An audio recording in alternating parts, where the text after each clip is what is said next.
What's up, y'all? This Exodus 1, aka Indigo Sky, aka Trick Ranking. Got a little bit of indigestion, excuse me.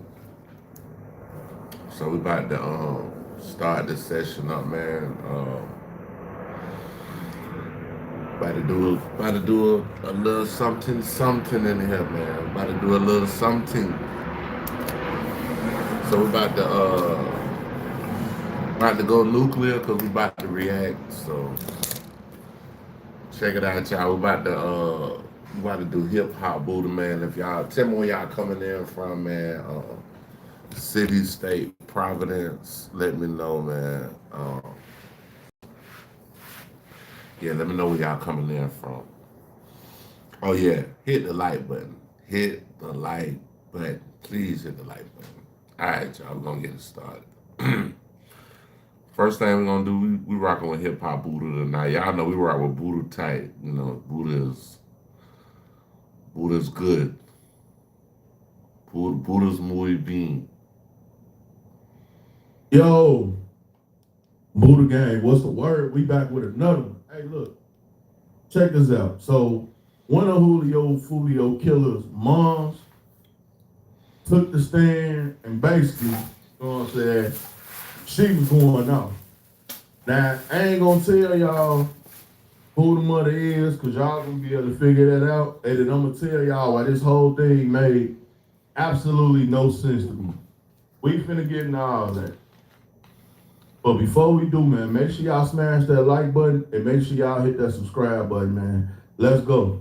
If that's what you claim, doesn't. In advance of you testifying here today, did you ask your son whether there was anything incriminating on his phone? No, I didn't. Did you ask your son whether he had taken firearms out of your safe? No. You I don't surely believe didn't ask so. your. I'm sorry. Go ahead. I don't believe so, no. You surely didn't ask your son whether he had taken your firearms and used those in a homicide, correct? Oh, correct. How about in 118B here? Do you recognize this firearm? That looks like that's a Glock 9 mil. Okay. Do you recognize it as belonging to you, ma'am? No, I can't read the serial number on it. Surely you can. Hydroxycut Hardcore Shredding Stack is here. Choose between powerful capsules or convenient drink sticks. Trusted by those. Alright. Alright. Let me stop right there, right? Cause like I ain't gonna lie, they anger is killing this case for Alicia. Now this was crazy to me. You identify the gun and say, yeah, that look like a Glock millimeter. You know them jeans is your sons. You know them Crocs is your sons. So you know that's your son with a Glock 9 millimeter. But then you turn around and hit them with, I don't know if it's mine or not though, because I can't read the serial number.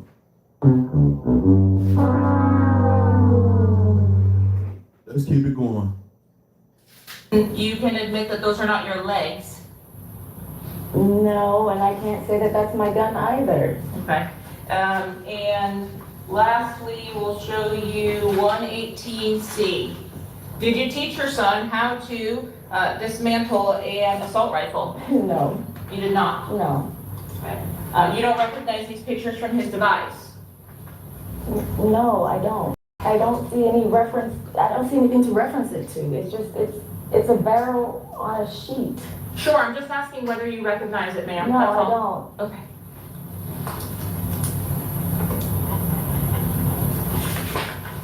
And you last. So all these pictures is gonna be from her son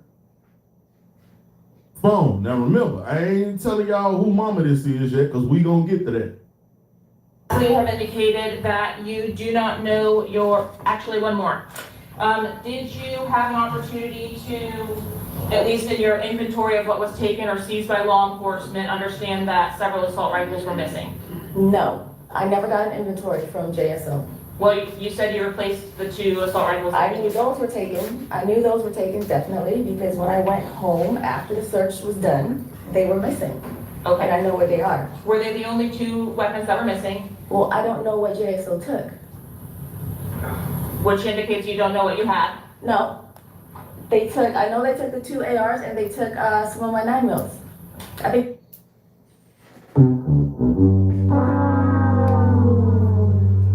I don't know what they took.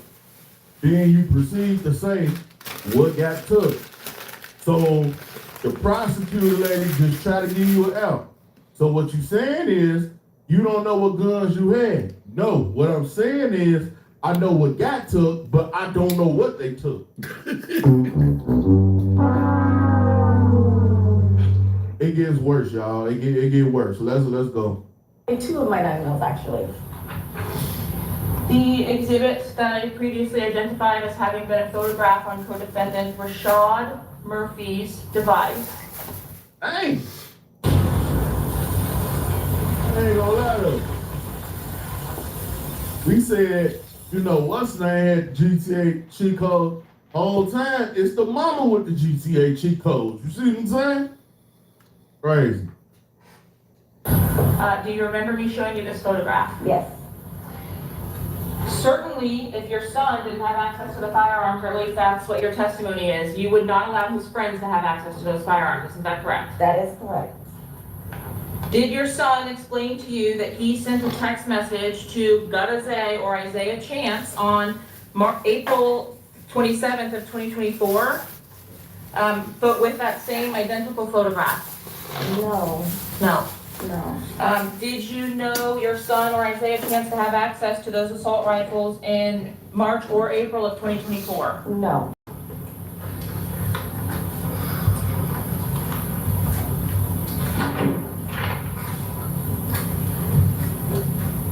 I'm going to show you what I will identify as State's Exhibit 119. So it would be your testimony that you do not recognize this communication between GZ or Gadaze and your son. These are not my devices and not my communication, so I can't be asked to identify who they are. I'm not asking you to identify who they are. I'm asking you.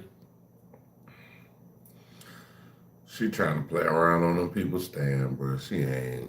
She know what's going on. She playing around on the stand, trying to save her son. And the crazy thing about it, she need to be careful. If she lie on the stand, she can mess around and get time too. So she need to chill out.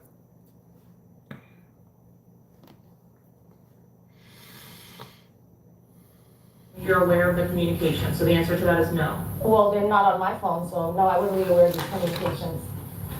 But you are aware that you did not give either permission to access your safe or your phone? Correct.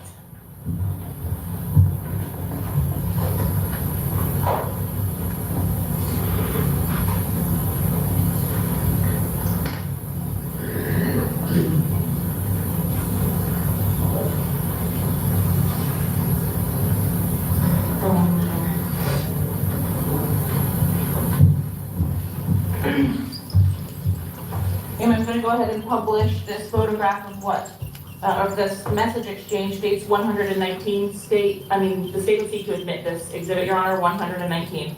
Any objection? No. Is it 118 or 119? 118? 119. Prior was 118. You've indicated you don't recognize this and did not allow access to these weapons on March 27th of 2023, correct? Correct. 2024. I'm sorry, 2024, thank you, ma'am.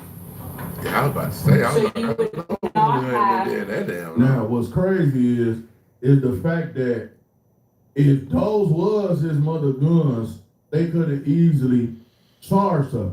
But they probably didn't charge her because they want to use her for the testimony. Now, she up here testifying and it ain't making no sense. They might try to come back and charge her later. That's why she don't need to lie. anything about the same depiction. He's definitely right. That's why she don't need to lie on the stand. She need to tell all the truth, the whole truth, and nothing but the truth. Being messaged between, or on Rashad Murphy's device in the 2 days before the homicide. Do you know Rashad Murphy? No, I don't. Any reason for Rashad Murphy to have anything from your son's device? Never came around with your son? I thought you said those pictures went to my son. They did. They did, from So why would they Gadaze, my- your son's best friend. Remember him? His son's best friend. Remember him? Remember him? Okay. I'm saying if they're in my home, why would the photo of my weapons in my home be sent to my son who lives at the home? Yeah, I couldn't explain to you why your son and his best friend were sending photographs of the weapons around that you have, but I'm just asking you why they had access to I'm them. not saying that those are my weapons. Like I said before, there's no contact.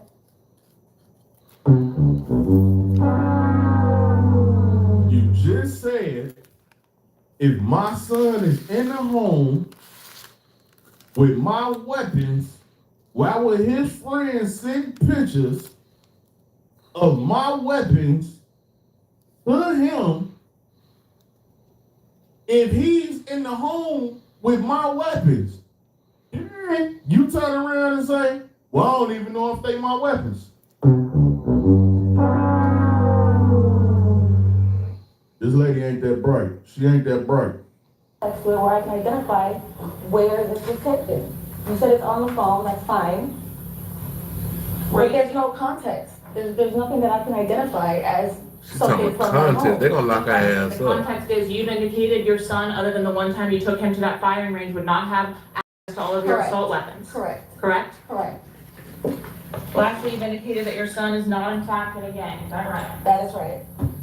But you admit that you yourself, you said today, I think, that you are a gang associate according to Florida statute. Yeah, according to Florida statute, So you're- because, yeah, I am familiar, I looked it up, because according to Florida statute, if you associate with a known gang member, which is only known to law enforcement, not to any individual person. Is that extra bit that you've added there, the portion, No, actually, that's the reality of it. the statute? So if,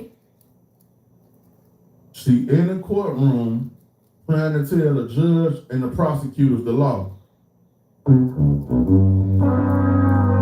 It's never good to be sitting in the courtroom trying to tell the judge and the prosecutors the law. if you willingly associate with a known gang member, Correct. then you are considered Buddha a gang goddamn associate. Buddha. That Well, nigga she said Buddha I crazy, willingly boy. admitted to being a gang member. I just wanted to clarify that. That's fine, and Mr. McClymont will be able to clear anything up on redirect, so what's the next question? You've indicated that you do not have any information about your son being a gang member Correct. or gang associate. Correct. I'm going to show you what I've marked as states exhibits A through F. Please take a look at those photographs.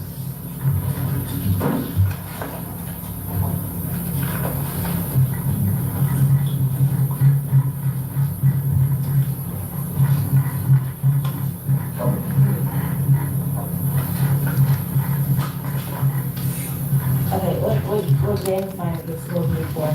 Okay, well, Have just you had wait, an opportunity to review the photographs. Yes, I have. Okay.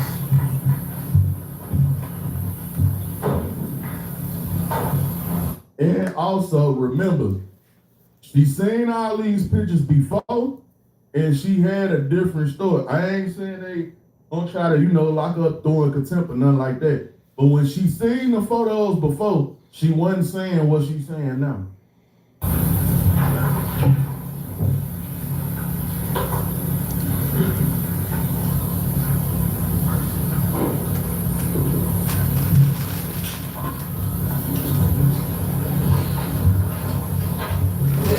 Your son is depicted in all of the photographs with the exception of one which depicts Isaiah Chance. Yes. Is it fair to say that you watched the portion of the trial during which the detectives testified about what a 1200 gang sign would look like? No, I didn't.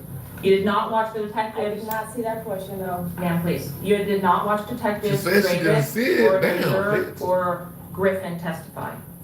Not testify about gang signs, no. You did not see the gang charts that were published in this I case? saw the gang charts, yes. Did you see anything on the gang charts that would have been indicative of a gang sign? I don't believe so. And it's your testimony that you cannot identify your son as being involved in any gangs, is that right? That is right. I'm gonna may I please seek to admit Your Honor states 114C, A through F. Any objection? Okay, admitted. Who is the individual depicted in states 114E, ma'am? And I'm sorry, it's 114, A through F. 114, 114 A through F. A through F. Okay, thank you. I'm not sure. This is not Isaiah Chance. Yeah, sure. Well, I can't see the place, I'm not really sure. Sure. How about 114 D? Oh, that's Sean. And who else is in the photograph that you know? I know the other two people in the photograph. Right, who are they, please? I'm not gonna give you their names. Okay.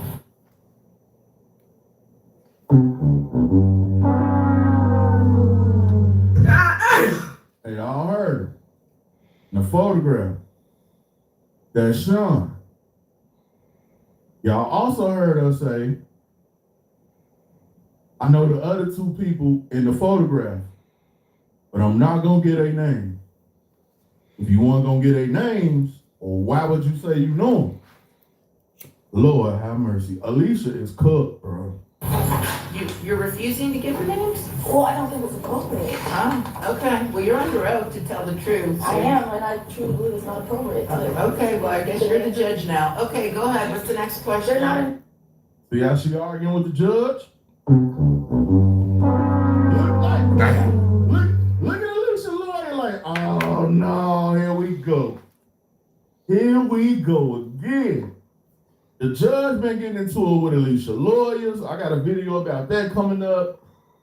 The witnesses they been calling been terrible. The lady is on the stand trying to tell the judge what the law is, telling the judge what she is, and ain't gonna say, how does this help Alicia? In any type of way.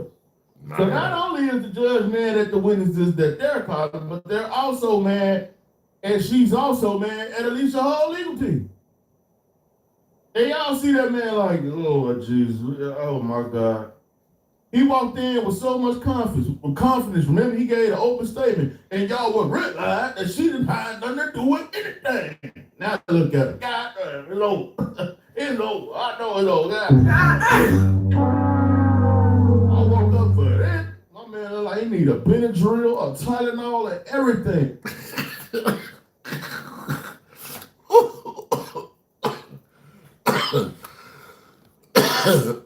You need a little bit. You need a little bit. Everything. Nigga is over. Involved in this. Ma'am, did you have an opportunity to see all three charts that were presented in court? I believe I saw one chart. Do you know which gang it was for? It was the one that had my son on there as an associate. I remember that one. Which one? So I don't remember which name that was, but I remember his picture on there as an associate. I'm showing you seats 114F. Do you recognize the individual depicted in 114F, ma'am? Yes, Who is that individual? that's my son. Now I have a question. If you wanted to remain anonymous, if you ain't want nobody to know who you were, and you ain't want to identify nobody, why would you identify your son? We know who had the GTA cheat code. We know who had the weapons of mass destruction. The mama. We know who your son is. They ain't got to say his name. Because everybody know that because you didn't identify him. Crazy thing to me is that you just sat up here and told these people you know some people, but you feel like it ain't no point in saying their name, which is crazy because if you trying to help Alicia like you say, you would be a great. Never mind. It's a mess, man. It's a mess. How about 114B, ma'am? Is your son depicted also in this one? Yes. Which individual is your son in 114B? He's the one with the hat. Is he in the center of the photograph? Yes, on Is- the left. Is your daughter also depicted in the photograph? Perhaps. Perhaps. Perhaps. May I have one moment, Your Honor? What is she talking? It's your daughter in the photo. Is she in the- Perhaps.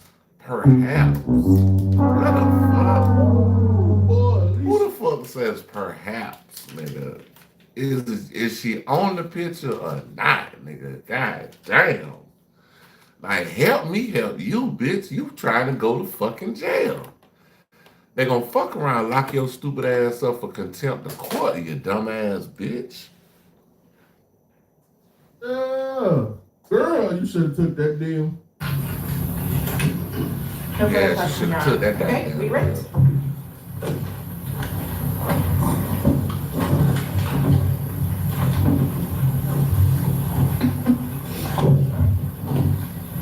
Is there a reason why you don't want other people identified? Oh, my man, Or- man, sure. Wait, I'm sorry, what was the Is question? there a reason you don't want other people identified for this court?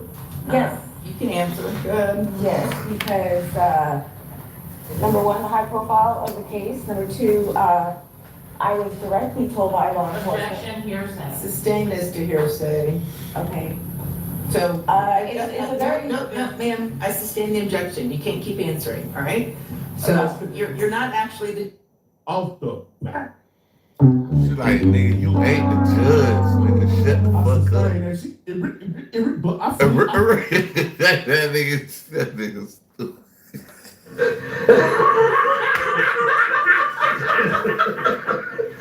Hey.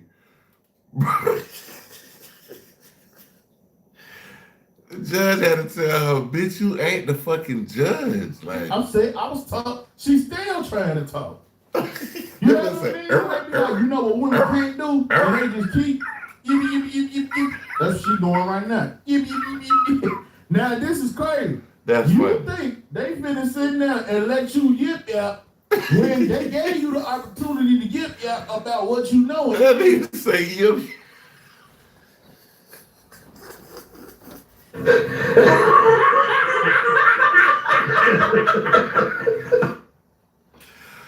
This man say, yep, yeah, right? I never heard that. Yep, yeah. That's funny. Nothing to say. Fuck. So you think they finna sit back and This listen to nigga whatever you hilarious. want to say? It don't matter. They don't even care. That's why the judge like, hold on, no, move on. They're like the judge like, hey, you ain't tell us what we want to know. Everything you said after this is pointless. the judge in here. So, and I do appreciate the situation you're in. However, nonetheless, you need to do what I tell you to do. What's the next question? I'm gonna ask you the question, but you don't have to tell me what anyone told you. This man is terrible. Right? Are there reasons why you don't want to identify people for the cameras? Yes, I believe that. Okay, that just a yes. Thank you. What's the next question? Well, I Well, was cut not her sure short. if You you done made answered that it. man. Look. Yeah, Look, hey, look at Alicia lawyer. Look at the female lawyer. Hey, look at the other lawyer. That man looking for a way out. The female lawyer got her hand on her head, Lord Jesus, Lord. This girl about to do 100 years, Lord. They finna give her 100 years, Lord. Oh, Lord. Yeah, so. I don't know where this is going exactly. So you can't repeat what anybody said to you. So what's, I ain't gonna lie, the judge ain't been letting Alicia lawyers get nothing off. They done made her mad to the point she been cutting them loose every which way she can. What I believe, the Okay, reason why. go ahead. So the reason why I believe it would be dangerous for other people to be identified in relation to this case is because of the high profile nature and the fact that it involves supposed violent gangs in Jacksonville that we have never come in contact with. So She got to be the dumbest.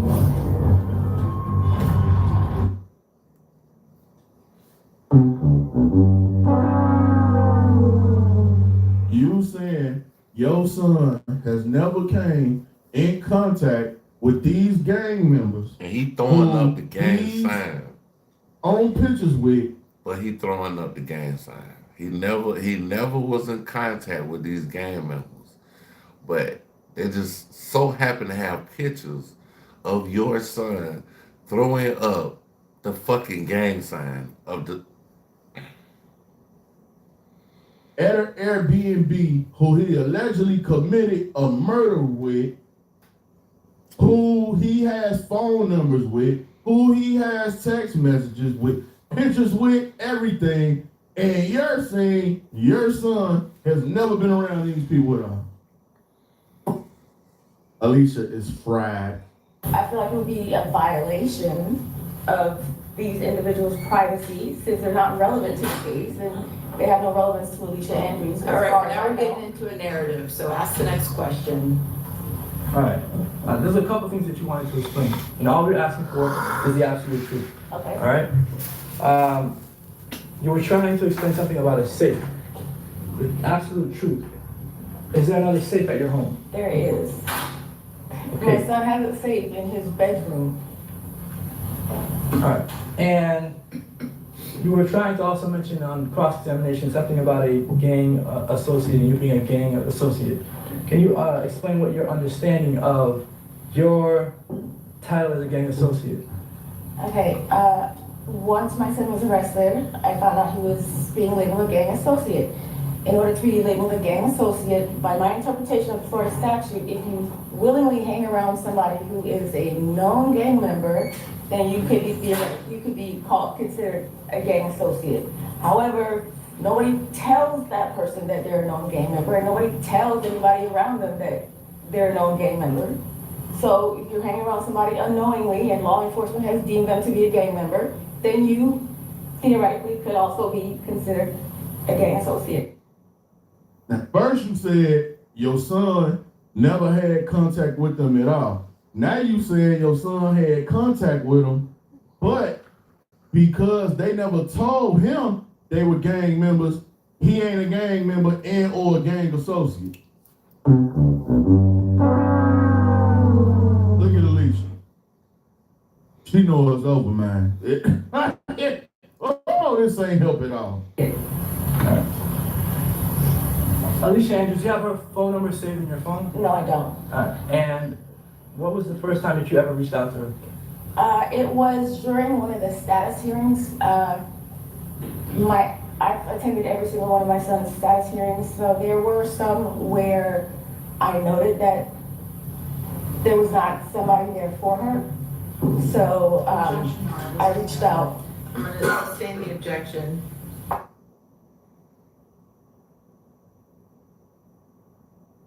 You never met an alleged co-conspirator to a murder, and you saying because you noticed she didn't have nobody in her corner, you reached out to her. About what exactly? And if your son don't know her, what the hell are y'all talking about? What kind of sense does that make? You fried. Had you ever communicated with Alicia Andrews prior to her being incarcerated? No.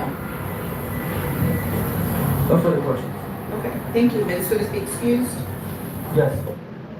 Now, crazy part about that is Alicia doesn't admit it. I think they said she was at Sean Got Right House before getting food or something. But man, listen, that girl is cooked and fried. Y'all get a comment section. Let me know what y'all think about all this, man. Y'all check out Hip Hop Buddha, man. Dude got a great channel, man. Y'all check him out. Fire with it. I don't want to do no Candace Owens stuff, because that's the... I'm going to watch it, but I don't want to react to it.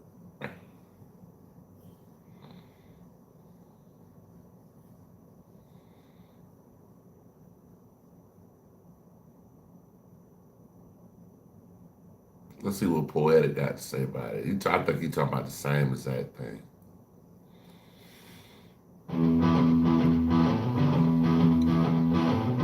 My name is Mark Fleischer. I own Top Shelf Trailer. Y'all check out Poetic Flacco. This is the next channel we reacting to. Right when we thought things was going well, it all came crashing down. She just effed herself over tremendously.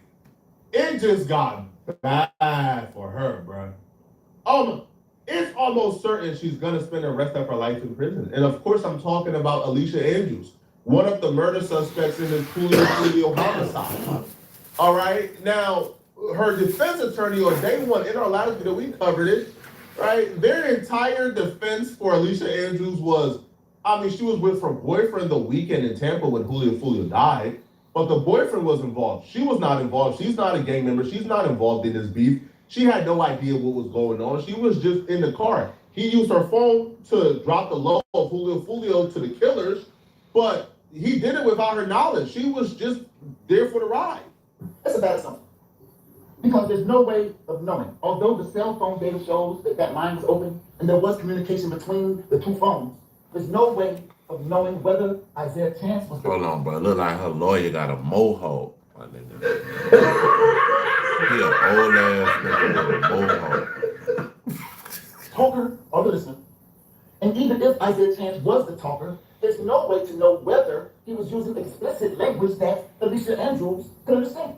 So, when in the interrogation room, Detective Ramos asked Alicia Andrews what Isaiah Chance was saying, and she says, I don't know. That was the truth.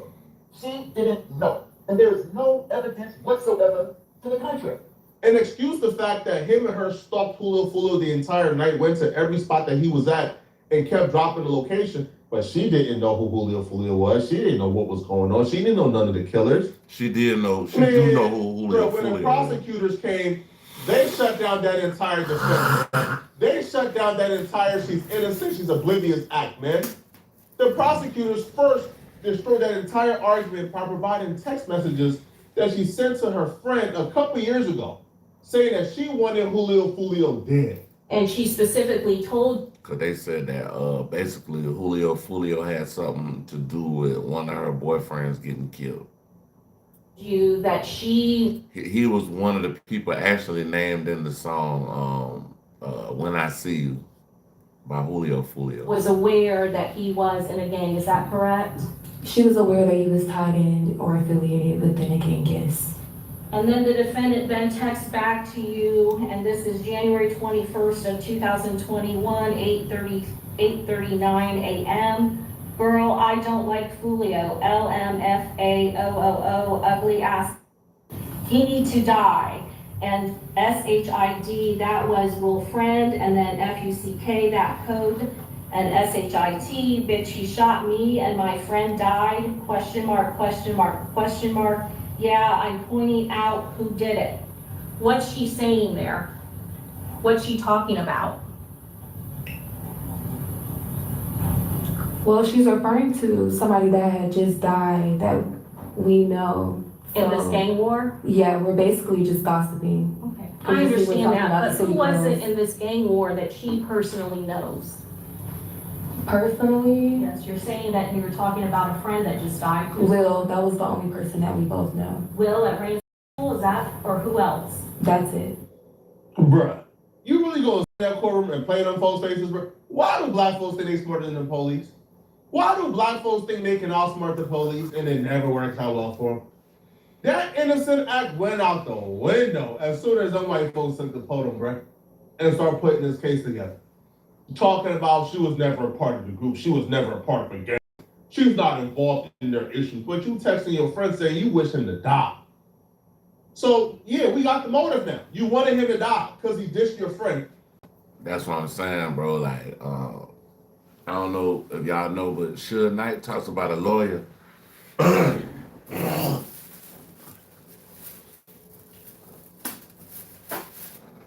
Suge Knight talks about a lawyer often that he was dealing with, and he said the lawyer, I think it's David Kenner, if I'm not mistaken. Allegedly, if I'm not mistaken, it's David Kenner. But basically, David Kenner, he said he would always say, "Don't talk on the phone, don't talk on the," and he said because they could record it, bro. Y'all with these phones, bro. Stop texting stupid shit that can get you locked up. If it can get you locked up, don't even text it. Don't even say it over the phone. Which is why you helped your boyfriend stalk Julio from club to club to club from place to place to place. And you gave your boyfriend your phone to call the killers as y'all stalked Julio and dropped his location. It's over with, bruh. And I should have known, to be honest, when I seen her defense attorney sip some water in the middle of his opening statement. I should have known right then and there, bruh, this big cook, man. All right? But I had my hopes out, man, because that's a black man on national television representing in a public trial with this much publicity. I was proud for a moment. But when I seen that brother, man, take a sip of water, when I see him start his opening statement from his seat, yelling with no mic on, I said, bruh, I know what this is, man. Right? This man trying to be on reality TV afterwards. The one thing that should never have DI is an attorney where you are risking life in prison. I'm sorry, bro. I don't care if my attorney black, blue, purple, green, orange, yellow. Just don't take a sip of water in the middle of the opening statement. But again, that's the least her words, bro. Because the prosecutors is spanking them. So after they played this, they followed up with an interrogation video. During her interrogation, this little girl thought she could outsmart seasoned detectives. She was better off just being quiet, saying nothing, asking for your lawyer and figuring out in court. But this interrogation footage single-handedly destroyed her entire argument of, I was just there for the ride. I didn't know what was going on. Because you know who don't have to lie? You know who don't have to make up things to hide their tracks? Somebody who's innocent who obviously didn't know what was going on. We're not gonna play the entire interrogation footage. It's about an hour and like 50 minutes long. Okay, first off, why would you in them folks' faces for an hour and 50 minutes? You think you about to outsmart them for an hour and 50 minutes? Little girl, man, like, cut it out.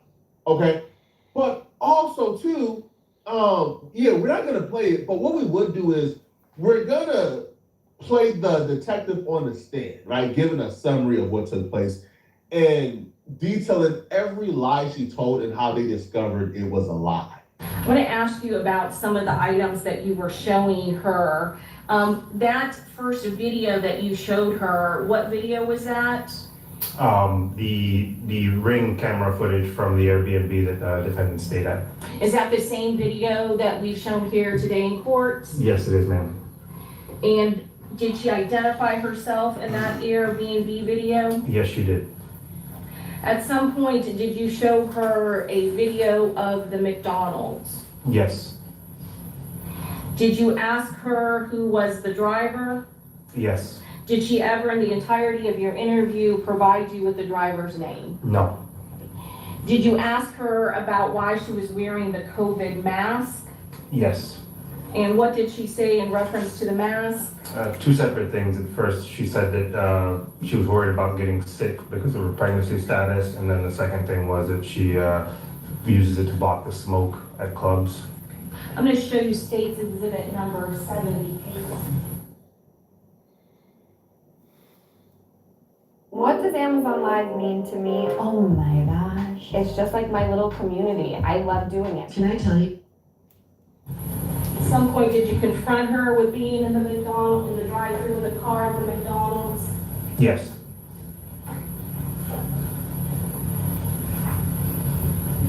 Who's that at the window in that silver Chevy Cruze? Co-defendant Davion Murphy. Can you take a look and watch what he's doing?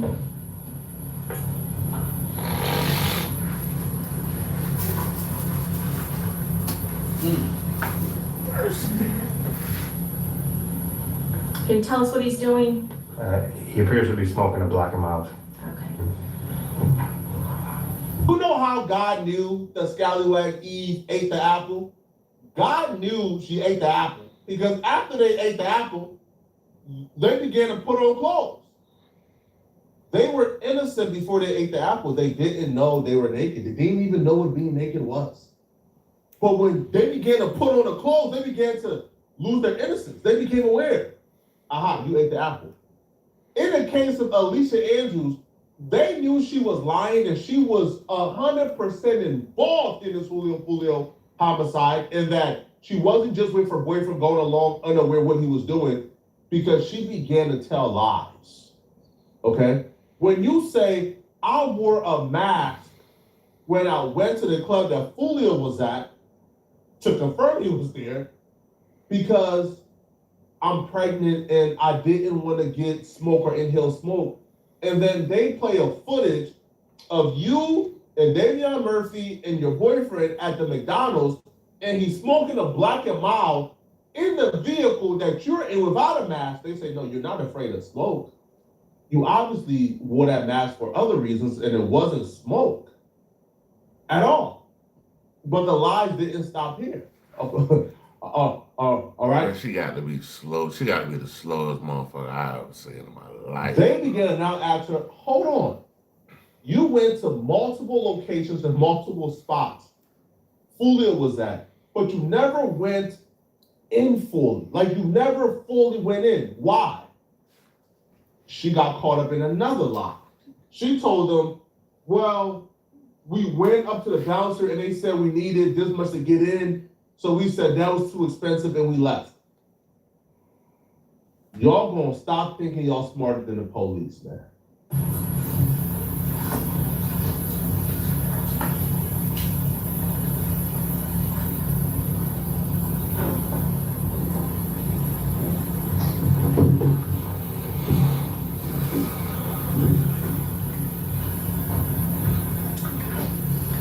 Did you also ask her about the teasers video? Yes.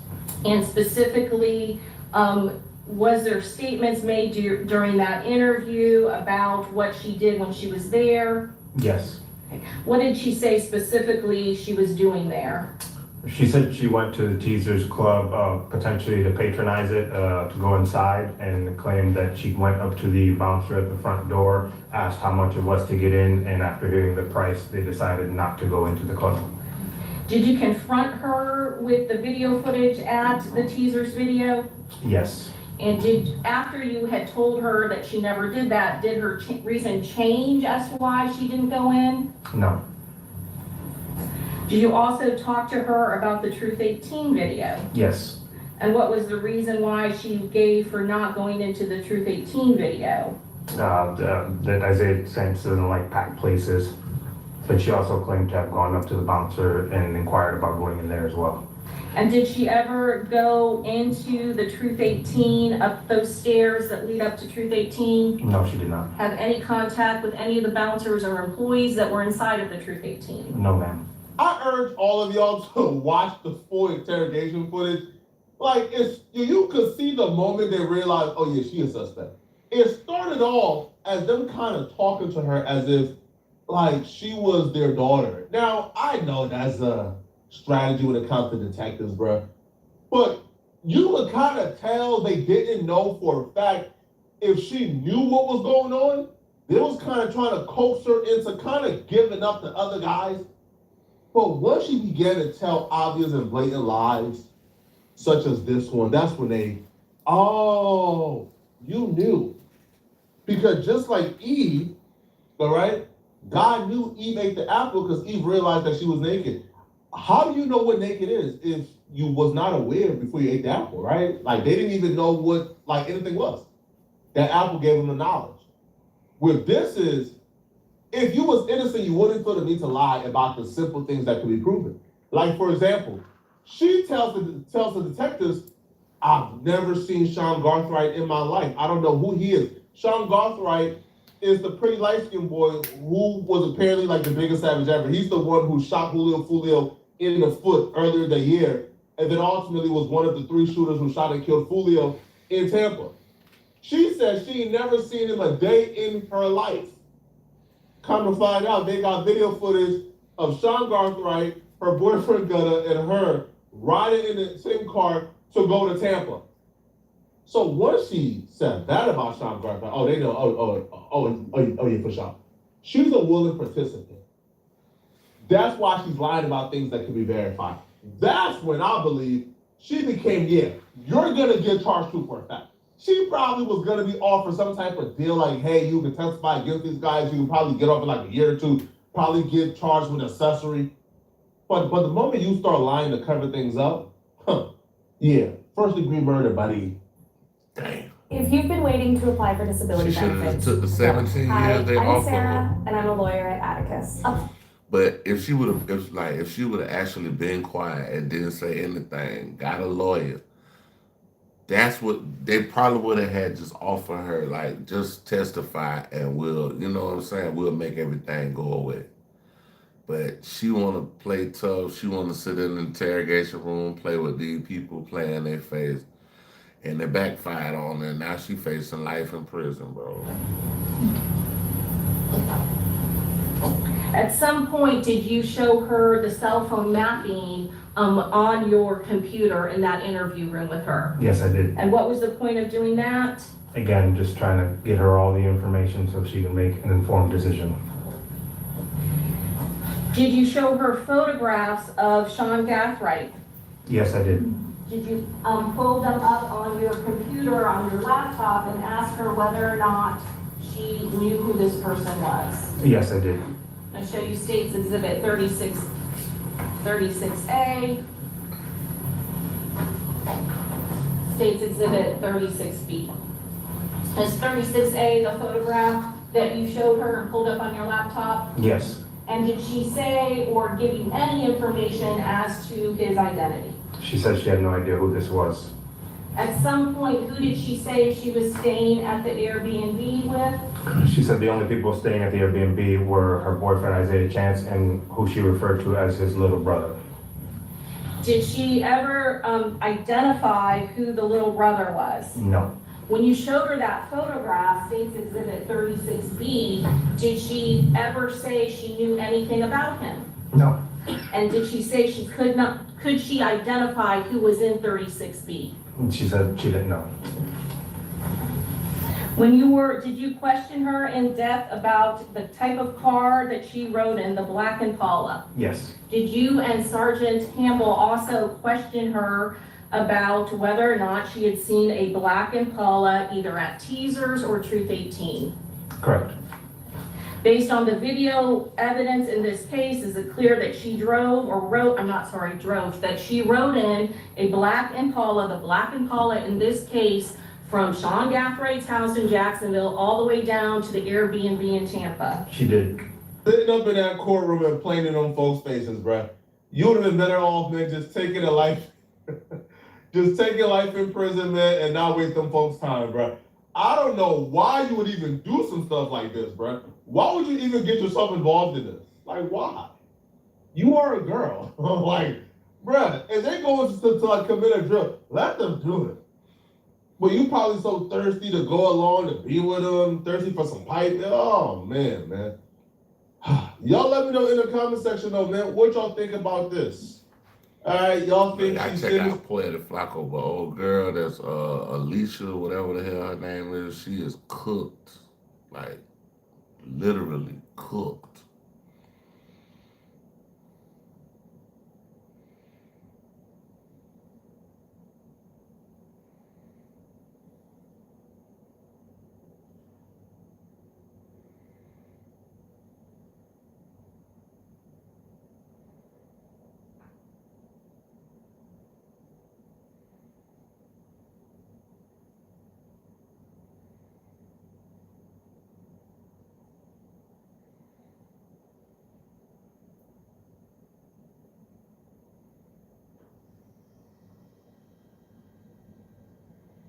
Damn, Timu got tiny houses? What the fuck?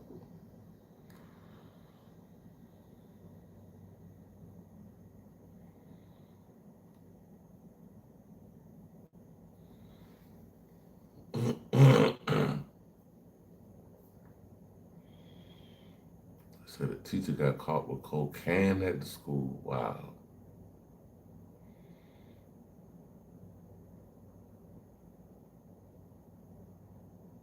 You know, check out Cut to the Chase TV, y'all. Cut to the Chase.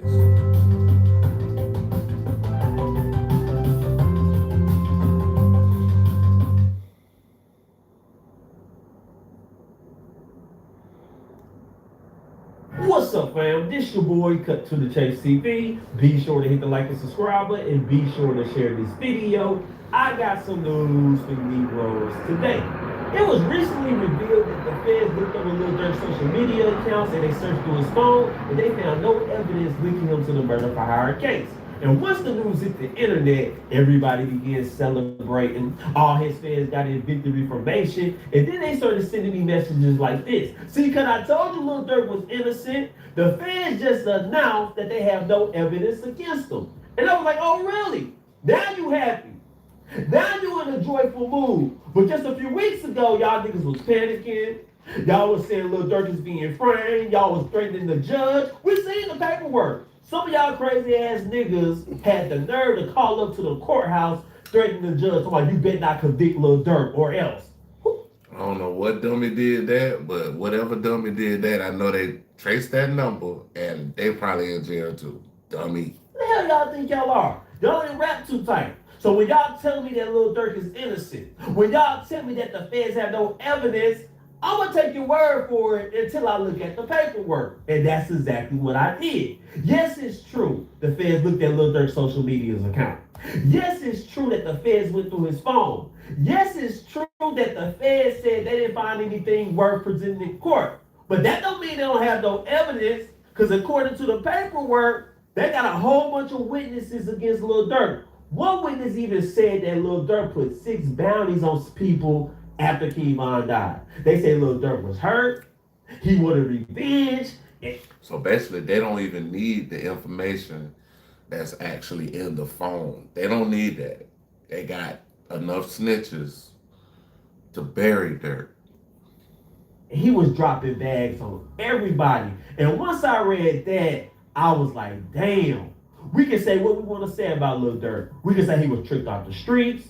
We can say he was stupid. We can say he had a beautiful wife, had a beautiful kids. Why would he do something like this? But I got a serious question for everybody. Did Lil Durk really have a choice? Because put yourself in Lil Durk's shoes. You mingling with different blogs. Kevon is your right-hand man. You gave him a record deal. You blew him up. He's enjoying life in the industry. He gets killed by an industry nigga. And Lil Block, Kevon, old block people is like, wait a minute, Dirk. You took him out of our hood. You had him in Atlanta. So he died on your watch. What you gonna do about it? Yeah, we from old block. Yeah, we in Chicago. And really, he didn't die on Dirk watch, because after him and Dirk got in trouble in Atlanta, part of their bail package was they couldn't have any contact with each other. So once they got out, they bailed out. Part of their bail package was they couldn't be in the vicinity of each other until the case was over. I know, but it ain't our job to get back. Lil Durk, you gotta get back. So you know what I'm saying? So I don't really think Lil Durk had a choice, man. Because I think Lil Durk was going to get backdoored if he didn't do anything about Kevon's death. I truly believe that. But when you look at the paperwork, it's basically saying that Lil Durk was a serial killer. It's basically saying that Lil Durk was cold-hearted. He was using his money and power as influence. He was dropping bags on everybody he didn't like. And he was even dropping bags on O-Block members because he didn't feel like they rolled for Kevon. I feel Durk. I'm an industry rapper. I got millions of dollars. And I seem like I'm more badder than y'all. Every time I drop a video, it's niggas on the internet talking about slide for bond. Are you niggas gonna slide for bond? That's how Durk was feeling. And now I'm gonna say this, man. I know Lil Durk fans are optimistic. I know they want to believe the bullshit they say because they think I'm against Lil Durk. When Lil Durk is one of my favorite rappers, I think he's talented. I wish he would have took a different path in life. I don't like to see Lil Durk fight in a murder for hire case. But the facts are the facts. If he is guilty, he deserves jail time. I don't give a damn how good the nigga can rap. I don't give a damn if that 7220 album was jamming. If he's guilty of any of the things the feds are saying, he gotta pay the price. He gotta be held accountable just like me and you. Y'all think because the nigga can sing good, the nigga put words together well, y'all think them niggas just can get away with murder. It don't really work like that, man. And now you got people turning against Lil Durk. Or according to the paperwork, the feds said we don't really need evidence in Lil Durk's phone. We don't really need evidence on his social media accounts. Yes, he erased everything. But we got a nigga working with us who's giving us evidence. He's giving us voice messages. So he got snitches. Definitely got snitches. Giving us text threads.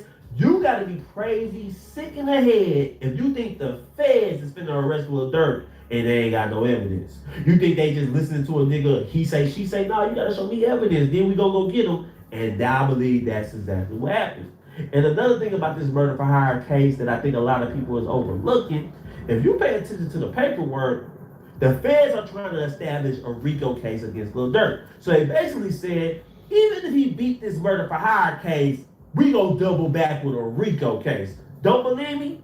Let me read you this paperwork right now. Let's go.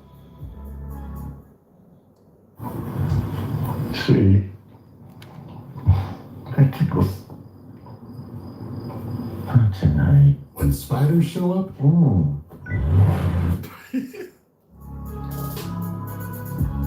Boom! This is what it say. The affidavit then provided a specific example of racketeering activity in which defendant banks and other OTF members participated. Specifically, an Atlanta robbery turned shooting in which defendant Banks and Davon Bennett were both charged with attempted murder and participation in criminal street gang activity. Now, I remember when this happened. Bezu got caught up with this shit too. I remember they said King Von is blowing up the spot. King Von is the worst thing that ever happened to Lil Durk. Because including to the outside world, most people thought Lil Durk was a stand-up guy. Most people heard him singing on songs. They thought King Von was a bad influence on Lil Durk. But come to find out, Lil Durk is really about that life. I can say what I want to say about Lil Durk. But one thing I can't say is the nigga was lying in his raps. I think the nigga was too truthful in his raps. Because you listen to Lil Durk rap, and you can kind of piece together everything the feds are accusing him of.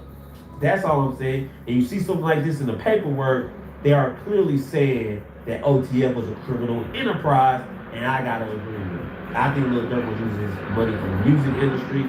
He was using his influence. He was giving niggas deals based on street activities. See, Lil Durk tried to mix the music business with street activity, and that's where he messed up at, man. And we also will get to this little piece of paperwork when the feds are saying, we got Lil Durk witness. We got somebody that was close to Lil Durk feeding us information, and they also provided evidence that we know for a fact that Lil Durk is guilty, and he put bounty on 6 people. That's serial killer activity. How you got 6 people you don't like? Hey, well, when you join a gang, when people start shooting at you, people start taking your loved ones, I guess your heart grows cold. I guess. But anyway, let's read this other paperwork. This paperwork says, following the murder of OTF member Davon Bennett, aka King Von, the affidavit further disclosed that confidential witness 1 knew that defendant Banks placed other monetary bounties for the murder of people with whom defendant Banks was feuding, including 6 other individuals. That affidavit also listed significant evidence corroborating confidential witness 1 account of defendant Banks' involvement in SR murder. So let me see this. Who do y'all think the snitch is? Cause I know a lot of people saying OTF Jam is a snitch. A lot of people is pointing at him. A lot of people saying, yeah, OTF Jam was a street nigga. But a lot of people say he folded when he went to jail. And I find it very ironic. I find it very suspicious that we ain't heard from OTF Jam homies. We ain't heard from OTF Jam. We ain't heard from his family. Cause you know the worst thing you could call somebody in the streets is a snitch, right?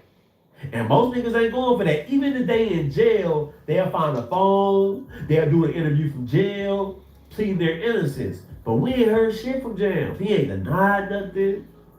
He ain't did no interview. We ain't got a 15-second jail clip of him denouncing that shit. He's pretty much rolling with it. And that what got people thinking, maybe Jam is guilty. Maybe Jam is the snitch. Because if somebody calling you out, you all over these blogs, you all over the internet, you ain't gonna come out and defend yourself. I know you might be going through your own troubles in jail. I know you might be fighting a case, but nigga, all it takes is 15 seconds. Hey man, we got OTL Jam on the phone. You hop on the speaker and be like, hey man, they ain't snitch. What they talking about? I'm not on that case. We ain't did none of that, bro. Come on, man. You know how the streets go. When niggas call you a snitch, and niggas go live from anywhere to denounce that. Niggas do not want to be called a snitch. Or it could be OTF Vonnie. That's kind of what I'm leaning to. I'm kind of thinking OTF Vonnie is a snitch. Because I look at OTF Vonnie, he ain't really built like that, man. I can tell a nigga he ain't really built like that. That nigga look like a manager from Best Buy. Damn. He look like a square. It seemed like he was just caught up with that the nigga wrong said people. a manager from You know what I'm Best saying? It seems Buy. like the nigga's a little smart too. So I can see OTF Vonnie like, look, man, I got kids. I'm not like them niggas. I'll do this 20 years and get out when I'm like 55, 54 and try to live a productive life. That's the mindset Vonnie's on. He's like, I'm not gonna go down with Durk. Cause you gotta understand, when you in the free world, Durk got money, you gonna pretty much ride with him. You pretty much gonna be under his thumb. You're pretty much gonna be under his ruling. But now that everybody's locked up, everybody's fighting for themselves, at that point, you gotta do what's right for you. Yeah, you might love Durk. Yeah, he might took care of you at one point in time, but nigga, your life is on the line. And I'm not willing to give my life for another man. I'm sorry. I think Bonnie is feeling the same way. So you gotta understand where he's coming from. You gotta understand what will make him fold. Now, a lot of people were saying OTF Didi might be the snitch, but I think Didi's solid. I can't see Didi getting on the witness stand and just telling every goddamn thing. I don't see. I think the nigga gonna hold it down. But I do think it's possibly OTF Jam, or it may even be Bonnie. I'm just being real with you guys, man. And let me read this article to you guys about Lil Durk placing the bounties on people. Let's read this. Why are we called Northern Tool and Equipment and not Northern Tool and Tomfoolery? Unlike... All right, say. Let's see what it say. It said Lil Durk accused of placing bounties on 6 people, including Quando Rondo, according to court documents. Okay, let's read it. Chicago rapper Lil Durk, born Dirk Banks, had been accused by a confidential witness of placing bounties on multiple individuals, including rapper Quando Rondo, according to newly filed court documents reviewed by WSL Magazine. In a response filed by prosecutors on Monday, October 27th, to a defense motion seeking to suppress certain evidence, the government cited information from a confidential informant who alleged that Durk ordered attacks on several people following the death of his associate King Von in November 2020. Damn, it's gonna be 5 years since King Von died. Damn. And his name's still ringing. You know what I'm saying? You got documentaries all on YouTube about him. People still love King Von. But look, it say the affidavit further disclosed that confidential witness 1 knew that defendant Banks placed other monetary bounties for the murder of people with whom defendant Banks was feuding, including 6 other individuals, the filing states. Now, who do we think the 6 individuals are? We go with Quando Rondo. I'm pretty sure it was Lil Tim. It might have been NBA Youngboy. It probably been 6ix9ine. So who are the other 2 people that Durk may have been feuding with? It might be a nigga on the street too. But I know for a fact it's NBA Youngboy, Lil Tim, Quando Rondo. Them 3. Y'all come up with the other 3. Right? So let's continue reading, man. The same document references corroborating evidence linking Durk to the killing of Surveyor Robinson, Quando Rondo's cousin, who was fatally shot in 2022. Prosecutors claim Durk financed a group of 5 men to travel to California to target Quando Rondo in retaliation for King Von's death. However, during the attempted hit, Robinson was allegedly killed instead. Durk has consistently maintained his innocence regarding the murder for hire accusations. In a development viewed as favorable for the defense, the prosecution confirmed that federal investigators had reviewed Durk's social media and iCloud accounts, but decided not to use any of that material in the upcoming trial. I wonder if Brick Baby, cause Brick Baby. I ain't putting none of this on nobody. I'm just saying this hypothetical. We just thinking about who could be or how it could have been. But he did kind of point everything towards Durk when he was on the interview. I think he was with Poetic Flacco. And he was like, yeah, he was with Poetic Flacco. He was like, yeah, you can't say you can't slide for Von no more. And then he was trying to figure it out, like, well, why you say you can't slide for Von no more? And then he was like, oh, FBG Cash? He said, no. Lil Pop. Now, all his fans is happy about that.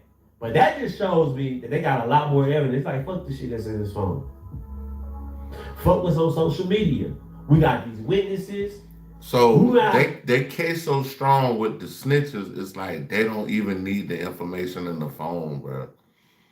So it's like he cooked, bro. He's done. Found nothing in Durk's phone, but we found something that was in their phone. You get what I'm saying? So let's continue. Durk is currently facing murder for hire charges and has pleaded not guilty. His trial is set to begin on January 6, 2026 in federal court. Neither Durk's legal team nor federal prosecutors have issued further public comments regarding the newly unsealed affidavit. And I agree with that. Durk's legal team, Drew Finland, Shut your ass up. You been doing interviews on Glad. You hurting dirt. Lay low. Get to work. Cause you got a fight ahead of you, bro. I don't really see Dirk beating this. Y'all can be in denial. Y'all can say, I think Dirk gonna beat the Fed. I don't see it, man. Now you got witnesses, niggas close to you is folded. It's a crime involving 7 other co-defendants. You know a couple niggas gonna fold, man. All it takes is one nigga to testify. Dirk told us to do it. Hear how it happened. You get what I'm saying? So, man, it's crazy, man. And I also want to get to this. I also want to get to Lil Durk being a serial killer, because you know now that's going around. Is Durk a serial killer?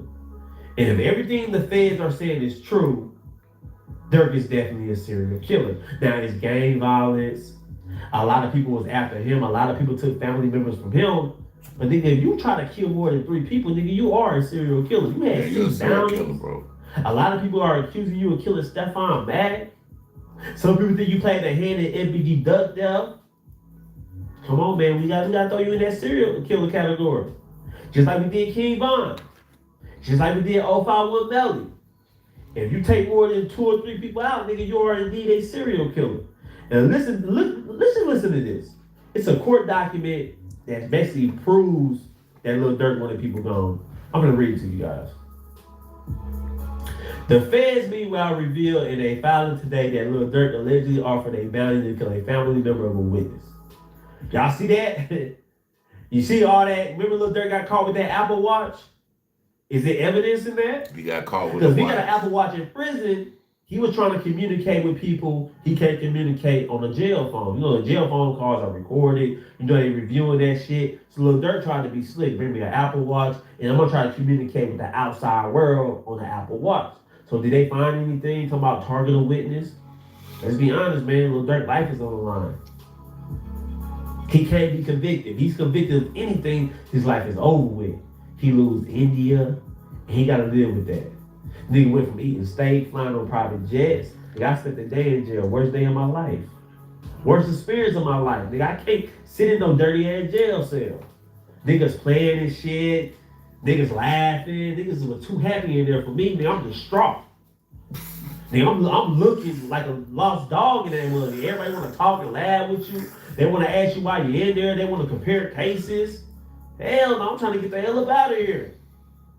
You see what I'm saying? So I couldn't get down with that. Waking up early in the morning. Because in jail, nigga, you wake up at 5, nigga. Breakfast come at 5 o'clock, man. Man, and then 5 is, go work for half a day. 5 is good, nigga. Them folks wake your ass up 3:30 in the morning to feed you, nigga. Breakfast 3:30 in the morning. Them folks feed your ass super early in the morning when you locked up. 27 cents. That's why I couldn't get down with jail. Worst experience of my life by far. And I've been on a straight narrow path 6. All it took me to go to jail one time. I thought I was a badass until I got put in that jail cell for what? 18 hours? Not even a full day. Then I learned my lesson. And I never go back. But anyway, guys, those are my thoughts about this whole situation. I want to know how you guys feel about it.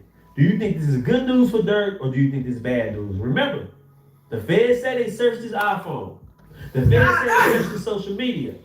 They admit they found nothing. But then they say they have a witness with evidence saying that Lil Durk put bounties on 6 people, and they got evidence that Lil Durk was involved in this murder for hire. They got text thread, they got voice messages, everything. So let me know what you guys think. Share this video. I love you guys. Peace. I mean, y'all check out Cut to The Chase TV. Great channel. He gave me permission to react to his stuff, and that's what we doing, man. Okay, we going to, I don't know, I just Live Now channel. Let me see, hold on. 6 hours.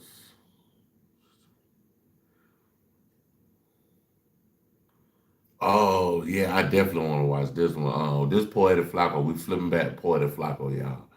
I think this about the lady who got hit upside the head with a bottle. And she had like a big ass, she had like a hematoma on her shit. Like, her shit was like,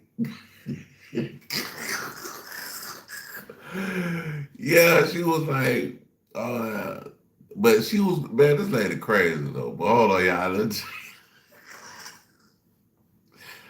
Hey, bro, we gotta get the laugh track on this shit, bro. We gotta get the laugh track on this one, bro. Cause, oh, bro,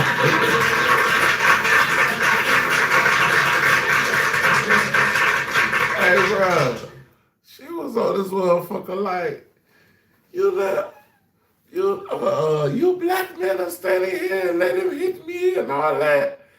And we ain't even know what was going on, but she was talking shit to somebody, I think. But we got videos of the same lady, man, where she's slapping people, walking up to people, slapping them, and, just doing weird ass shit, bro. Like, nigga, sit the fuck down, bro. Like, who the fuck goes up around slapping people, bro? Like, how in the fuck does that make sense at all? Why would you do that, bro?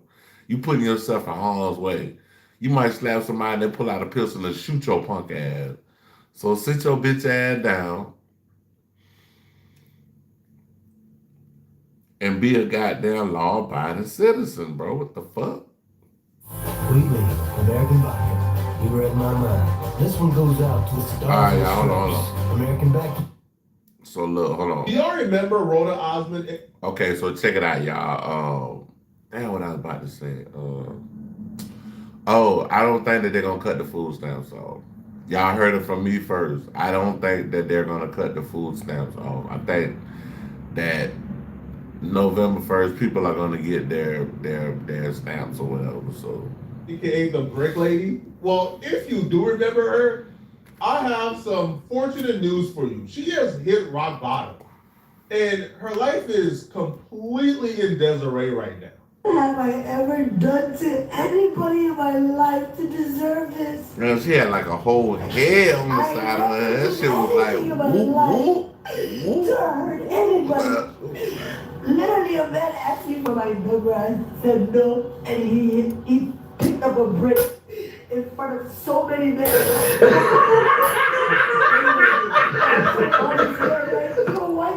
So he asked you for your number, and you said no. And after you said no, he picked up a brick and busted you upside your head. So the truth is, she actually got hit with a bottle of water. But the size of the knot on her head, this had to have been a frozen bottle of water. Because she had a damn hematoma on the side of her head. Like, she was like, it looked like that bitch got in a bad boxing match, my nigga. Like, this man got a brick on my face. And she got slapped with a brick, like 10-17. She got slapped with a brick, like 10-17, like Gucci Man. Like, she was signing the Gucci Man. She got slapped with a brick. Oh, you would have had to. Hold on, we gotta run that back. Y'all remember Rhoda Osmond? We gotta run that back. Well, if you do remember her, I have some fortunate news for you. She has hit rock bottom, and her life is completely in disarray right now. Have I ever done to anybody in my life to deserve this? I never did anything in my life to hurt anybody. Literally, a man asked me for my number. I said no, and he picked up a brick in front of so many men. I don't even believe it, bro. I don't even believe it, bro. Like, it's unbelievable, dog. Like, my nigga, the fuck? A man asked you for your number. You said no.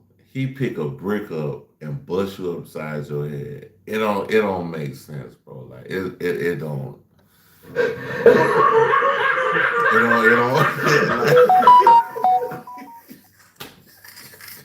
It don't go together, bro. Like, that shit don't go together. What you gonna do? And I told all these men, like, yo, why this man got a brick on my face? And he's holding a brick. Oh, you would have had to have been there to understand the chaos that took place on social media during that era. she set off a gender war. Not just any gender war, but she set off a gender war within the Black community. Because after this video, because in this video she said, yo, a man hit me with a brick after I wouldn't give him my phone number. She then followed up with a video that she apparently filmed at the crime scene. Now in this video, she would say a man hit her with a brick and then Black men stood by and did nothing. Yeah. And when she dropped this video, Black men were public enemy number one. Yeah, like she really kind of made it bad for Black men. Like dudes was trying to holler at girls. They was like, shit, you might hit me with a brick if I don't give him my number. Or some bullshit. Like it was just like people, like narratives are spread and narratives are spent, but it's like it hurts people. Like it hurt at that time, it hurt Black men just to even try to go up and talk to a girl because you don't know like how to, you know what I'm saying? Or the female, she like, oh, I'm scared because I watched this video with this stupid ass bitch on here and this bitch lying. You know what I'm saying? After this Rhoda video, man, Black women were doing think pieces, they were doing podcasts, they were doing like caucuses to discuss how terrible Black men are. Yo, this man just hit me in my face with a brick and all these Black men is what? Being a Black man on social media a day after that video dropped was like having a last name Schwartz in Germany in 1934. It wasn't good for any of us, right? What she did, especially for, I'll say, gender relations in our community, was really bad, bro. People were really going at it, man. Right? Because Black was like, bro, what do we do? Right? You know, if you got hit by a brick of one particular guy, why not make it towards that guy? Why is this like a Black man thing?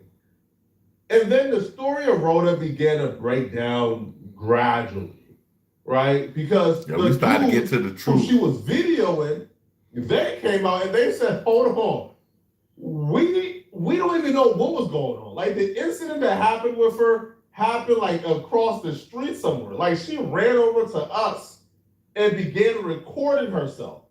That was convenient. It felt like she did it on purpose. So she had a play. Nothing happened in front of her. We didn't even know what was going on. That was the first red flag. All right. That was the first red flag. She put a play together. All right. And then the man who allegedly did it, he came out and he spoke, and his account of the story was a whole lot different than what Rhoda said. The man accused of the viral brick throw reached out to me for his first interview. Oh, he on the news. A well thought of plan, a diabolical plan. Olin Douglas is a father, son, and small business owner. But in September, allegations made by 33-year-old Rhoda Osman nearly put it all at risk. It caused people who I thought really knew me to kind of betray me. Douglas says he met her at a club near the Galleria as she wore a mask that only revealed her eyes. He invited her to an after party.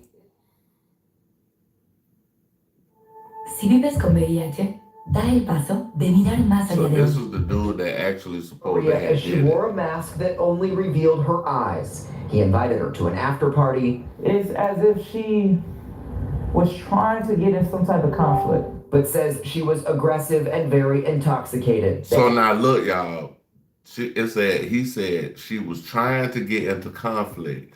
I have seen videos with my own eyes with this damn woman right here walking up to people, slapping them. I'm talking about she walked up to a white man and just slapped the shit out of him.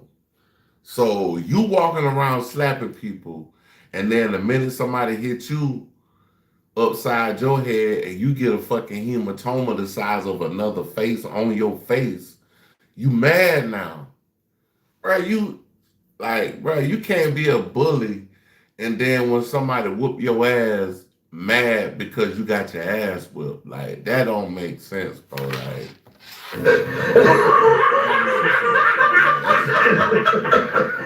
that's bullshit. Ended up in a car with friends. She physically didn't start touching me until I asked her to leave. So you gotta get out. Outside the car, Houston police say surveillance video then showed Osman slapping him in the face before he hit her back with what appears to be a plastic water. Bruh. This is what I just said, bro. I just said that. I said I just seen videos of this woman slapping people, and look what happened, bro. Come on, bro. He So she was was slapping him. trying to get in some type of conflict. But says she was aggressive and very intoxicated. They ended up in a car with friends. She physically didn't start touching me until I asked her to leave.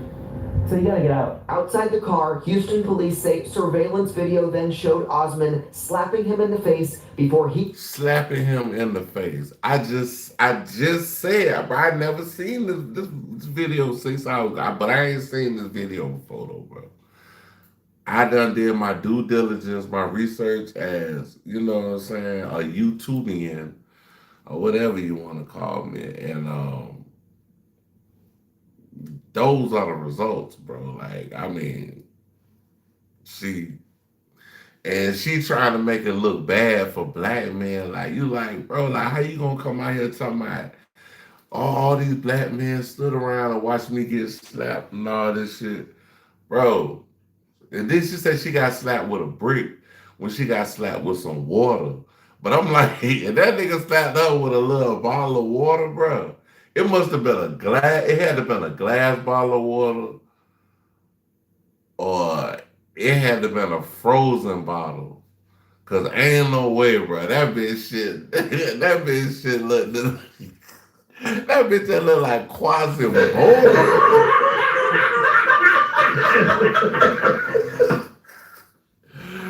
That bitch had a hematoma. I'm talking about that motherfucker was like,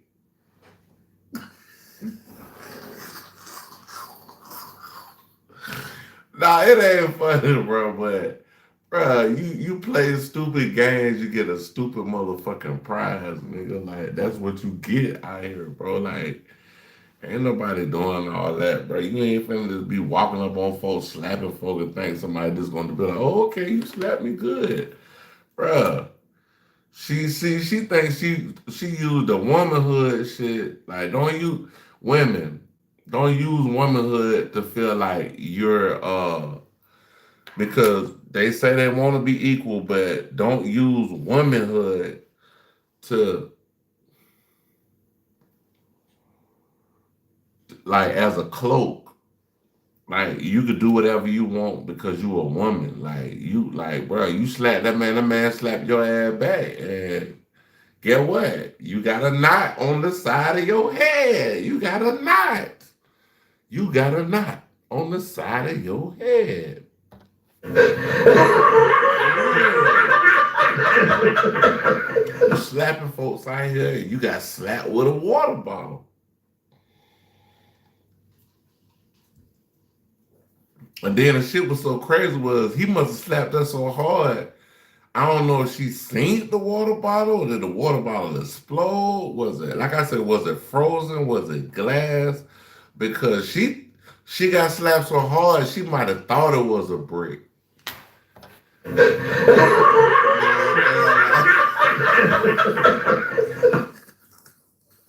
Osman slapping him in the face before he hit her back with what appears to be a plastic water bottle in hand. You should never hit a woman. Damn, she got hit with a plastic water bottle. Damn, dog, like, hey, I ain't gonna lie to you, bro. I want to see this water bottle, bro.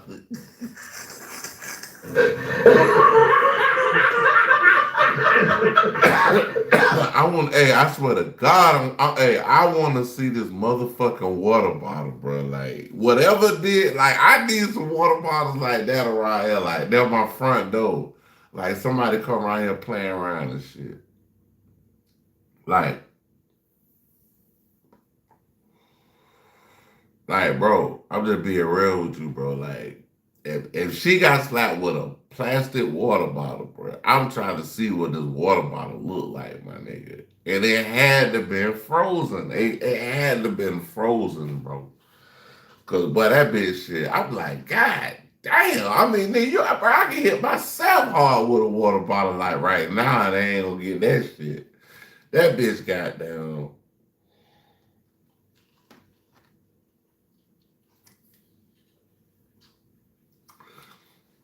I know he goddamn That bitch, when she got hit with that water bottle, the way that shit look on her face, I know she probably logged off. Like, You should never hit a woman in general, but I didn't want to hit her actually. It was like she hit me and I just reacted. I say this in a lot of my videos, but some people are just truly despicable and evil. Some people are just agents of chaos. Okay? He said she had on a mask the entire time at the club. Now we've seen the mask. It was a mask that covered like her sides, but her face was open. Like you could see her face, but the sides was kind of covered. He said it felt like she was antagonizing or instigating or picking for an altercation or something physical all night based on how she was acting. That's because, from my perspective, or from my opinion, well, it's not even my opinion because the police agrees, that's what happened. Like, she already had that allergic swelling. Because if you look at the swelling, there's no rips in the skin, there's no marks. If somebody hit you with a brick, your skin is ripping apart. Like, it's gonna be open. There's gonna be... oh, so they're saying this bitch was lying the whole time. Oh. So this bitch had some kind of allergic reaction and her face swole up. And that's why she had the fucking mask on. Wow. Now it all makes sense. So they saying the bitch had an allergic reaction. God damn, what kind of allergic reaction was that, bitch? What did you eat? Shellfish? Like, what kind of allergic reaction was that? Like, my nigga. There was no wounds. It was a swell up that's consistent with an allergic reaction. She picked a fight with this man, wanted him to throw something at her or to hit her, so she can now claim he hit me and that's what caused this when it didn't. Because when the police came and looked at the security footage, they see, no, his story is exactly correct. And Rhoda's story is a lie. There was no Uber driver. There was no, I'm gonna hit you because you didn't give me your phone number. He picked her up at the club. She was in his car. They met at the club, all right? He's not hitting you with a brick because you didn't give him your phone number. You're literally in his car, right? Wow. He was probably up. Damn. She just all fuck. This whole story fucked up right here, bro. This is like, bro, what the fuck? Like, this is weird. Already about to crack and smash and bust your cheeks open already, right? Like, he already had you, like. But this probably what happened. She had this fucking mask. He said she had a mask on. And that shit probably was swelling up on her face like that. Damn. Or maybe when he slapped her, the shit got a little bigger. But I mean, but why a bitch walking around here with a mask? I ain't fucking no bitch with no mask on, nigga. Who the fuck are you? What do you look like, bitch? Bro, he took you from the club, going to an after party. He already had you. So it wasn't that. No, she was methodical in playing all of this out. And the goal of this was to get the GoFundMe up because she raised $42,000 once she dropped that video. And people did some research and found out, she did something very similar in the past. A few years prior, like a year or two prior, all right, she came out with another story of how she got hit by the police. They just assaulted her for no reason, and she was raising money for that. So she came back with another hustle, this time raised $42,000. And when the police did their investigation and found out that she lied about everything, and she raised money based on a lie, that led to charges. Damn.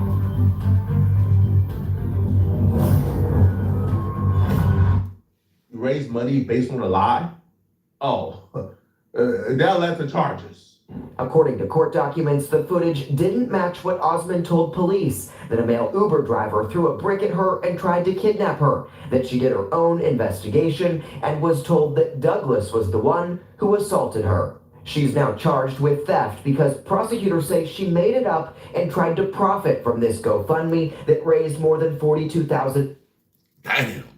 She got locked up for faking that shit. Your face swole up because you ate some shellfish and you try to destroy a nigga life. Dollars. It's been a divide between, you know, black men, black women, and it's really evil what she did. If police didn't have this surveillance video, this evidence that basically clears you, what kind of situation do you think you would be in? I would be that guy that hit a girl with a brick. I'm black. I'm surprised I didn't get arrested in 30 seconds from this going out. Douglas says Damn. She just accused that man of hitting her with a brick and didn't even, and she started the shit and he just swung back. Like, I mean, bro, for every action there's an equal and opposite reaction. So you try to hit me, I'm coming back. So like, shit, come on, bro. Received death threats from complete strangers. She's just manipulating people using their pain, and should be the. That's rage baiting, bro. Like you separating black people, like that's crazy, bro. That's rage baiting, and you lying on top of all of that. Bro, he hopes people online will be more conscious. The internet is the internet. It's not real life all the time.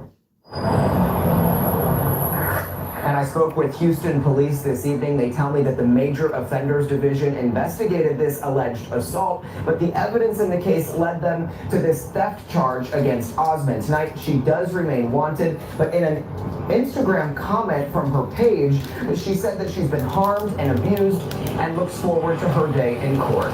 You ever grew up with that one person who just don't know how to come clean? Like, you would catch them lying. So she on the run? Like, that's crazy, bro. Like, shot on the run. That bitch is like, skedaddle. You would know they're lying. They would know that you know that they know that you know they're lying, and they still won't come clean or admit it. That's Rhoda. Because after Rhoda got outed, that, bruh, listen, man, all right, the gig is up. You did this before, you got away with it. You try to do it again, but this time you just made it too loud, bruh. All right, you could have tricked your little, but once it gets to where it's massive now, it's hysteria, you causing gender wars down, the police got to get involved. And once that happened, the gig is up. You should just come out and admit it. No, Rhoda, though, self-proclaimed herself an advocate for women's rights. And she would claim that she was being persecuted by the police because a strong black woman like her is threatening to the infrastructure. And after she got arrested, instead of shutting up and letting the justice system play itself out, no, Rhoda was on social media every day talking about this case, presenting herself as the victim.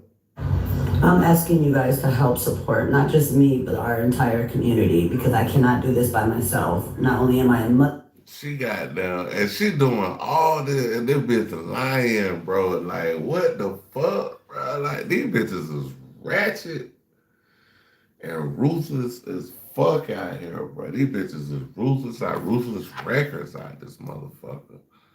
The fuck do you got going on, bitch? I'm a full-time student and a full-time employee. And I have given the Houston Police Major Assaults Unit a confession video. I literally done all the work for them. And also gave them a confession video of Olan Douglas saying that not only did he assault me, but that he does not care. And there's also other audios that I have given him that he has said he wants to monetize this. He also said that he will never get arrested in Houston. And now I'm starting to believe him, because who does he have in his pockets when you have a whole confession? Who he have in his pockets? Bitch, you lying. Like, stop lying and, you know what I'm saying? Like, go about your life. Do what you need to do with your life. Like, you lying. You like, how the fuck do you stop your whole life for a lie? Video. You have hospital records, you have police records. Like, what is going on? I have left them over 20 messages, over 20 emails, and guess what? They will not respond to me or update me, but they respond to people and pick-me's and red pill losers who have nothing to do with this case. They don't even live in Houston. They are just agents of chaos. And what is happening is that they want to tone police all of us. They want to let all gendered oppressed people know that if you ever speak out, you will be punished, and you will be punished badly. And these people are mad because they tried to unalive me. They tried to leave me for dead, and I'm not dead. I'm alive.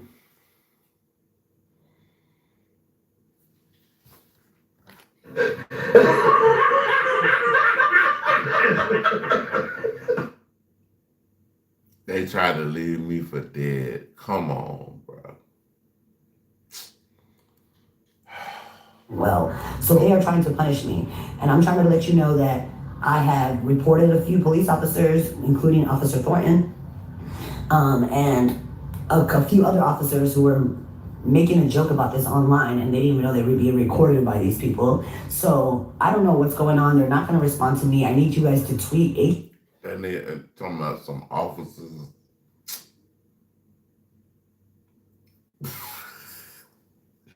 That she said the police was laughing at her. Hold on, we gotta run that back, bro. Run that back. and I'm not dead. I'm alive. Police Well. laughing. So they are trying to punish me, and I'm trying to let you know that I have reported a few police officers, including Officer Thornton, and a few other officers who were making a joke about this online, and they made a joke about that.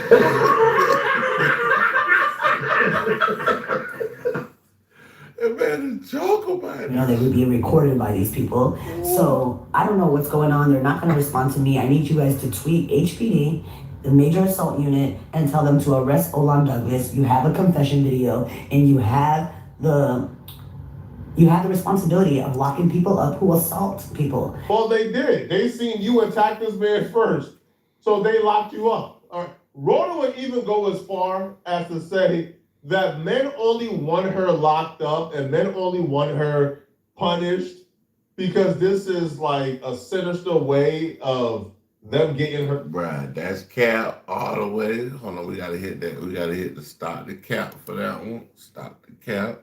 Stop the cap. Gotta hit the stop the cap for that. You know what I'm saying? To stop the cap for that. But yeah. If you do what you do, you do what you do. So, the repercussions is on you. The fuck? To start an OF. Yo, this woman is sick, bro. Like, I'll be real, all right? Her behind is ungodly fact, all right? But, saying, like, nobody wants you in jail. Nobody's trying to punish you undeservedly so. Because they want you to start an OF. No, people want you behind bars and to be punished because what you did was wrong. Great time. So you have to destroy me because you're telling all these women that if you do what she does, your life will be miserable and you will never be successful. And here I was being successful and very happy. You think some men are afraid of women like yourself? Yeah, they're trying to destroy me. And all of those men are in my DMs talking about, haha, you're gonna have to be on OnlyFans now because my sexualization is for me, not for them. And because they can't have access to it, they're like, let's destroy her life. Bitch, don't nobody want you. Like, what? Like, what is she? Stop the cap. No voice. Like, what is you talking about? What is you talking about?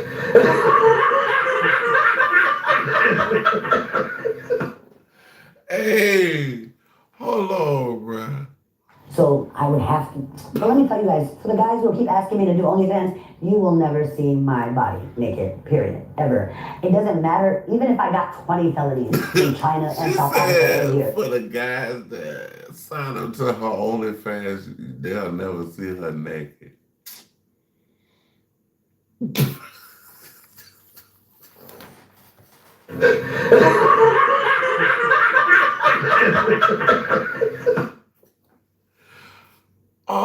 You will still never see my body. The last thing I wanted to say. What? There's one more last thing I want to say. I want to say one last thing. I want everybody to pray for me to have a trial. It is not the onus of me as a black woman who does not have a voice. People who keep saying black women lie, let's punish her. That's a joke. Because even if a black woman lies, she doesn't have the social or the structure to do anything. So it's a... You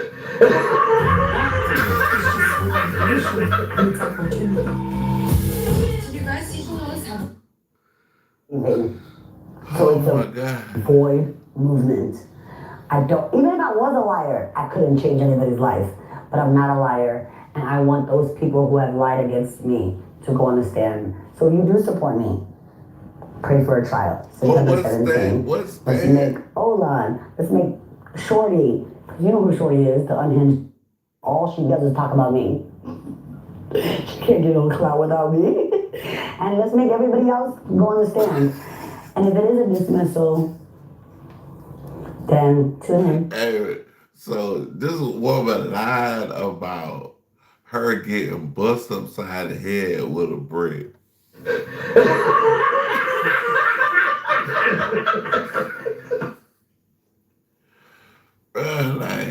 What's next? That's fucked People up. like her are such narcissists. They tell themselves a lie, convince themselves they're a victim, and they actually believe it. So you think, man, this person is like really convincing. They're like, I know they're lying, but they're really convincing. Man, am I tripping? No, you're not tripping. No, you're not tripping at all. They are able, the reason why they're able to be so successful at manipulating, scamming, robbing, and thieving for so long is because they have convinced themselves their lies is actually a reality. Like they're actually being truthful and everybody else is out to get them. Well, she asked for something in that interview. She says, oh, I can't wait for my day in court, all right? They're gonna have to come and testify. Oh, and if they get dismissed, y'all be ready. Well, be careful what you ask for, right? Because she had her day in court. It didn't go as she planned, right? She got found guilty on all charges. Houston Police Department and Harris County District Attorney's Office investigated this case. They found that Rhoda Eisman created a fake GoFundMe to profit off of this, about $42,000. When the jury convicted her, the judge had to tell her to calm down in the courtroom several times. The judge then sentenced her to 10 years of probation, and some of the conditions that she'll have to follow. First, she'll have to serve 90 days in jail. She'll also have to pay full restitution and then go to inpatient substance abuse treatment. But one of the biggest conditions of probation, the judge ordered 10 years of no using social media. And 90 days in jail. Yeah, they said 10 years. You can't use social media for 10 years. Damn. That's my first time ever hearing that in a judge ruling or whatever in a case. You can't use, but yeah, bro, because she, you talking about nigga slapped you with a brick, shawty? Come on. No, I've never done 90 days. So I don't know how 90 days. 90 days? I would imagine some of it's not that tough once you get used to your program. But that judge, that judge is cruel and unusual. If you would have given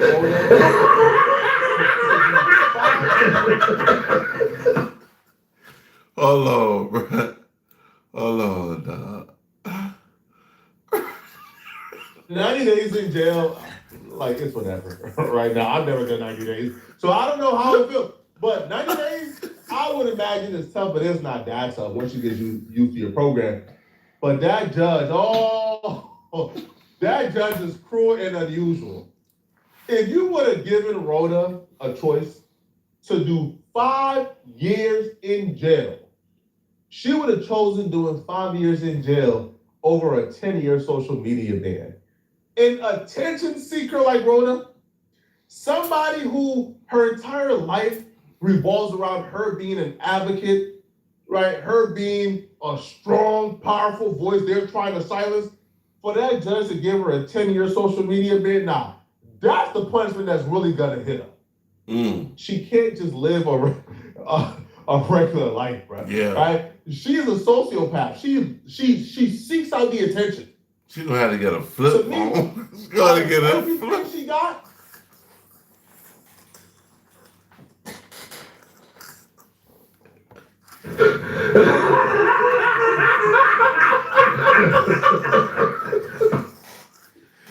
Hey, bro.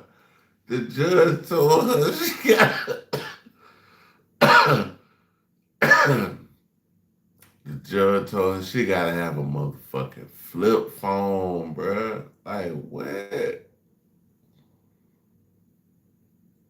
Come on, bro.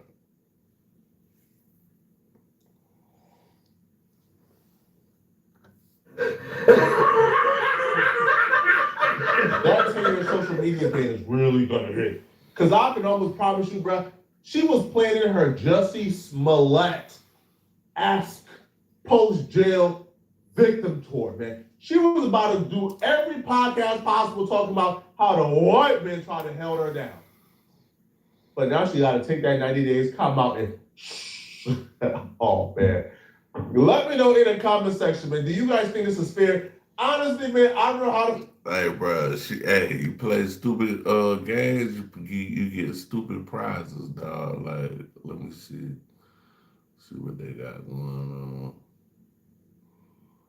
on.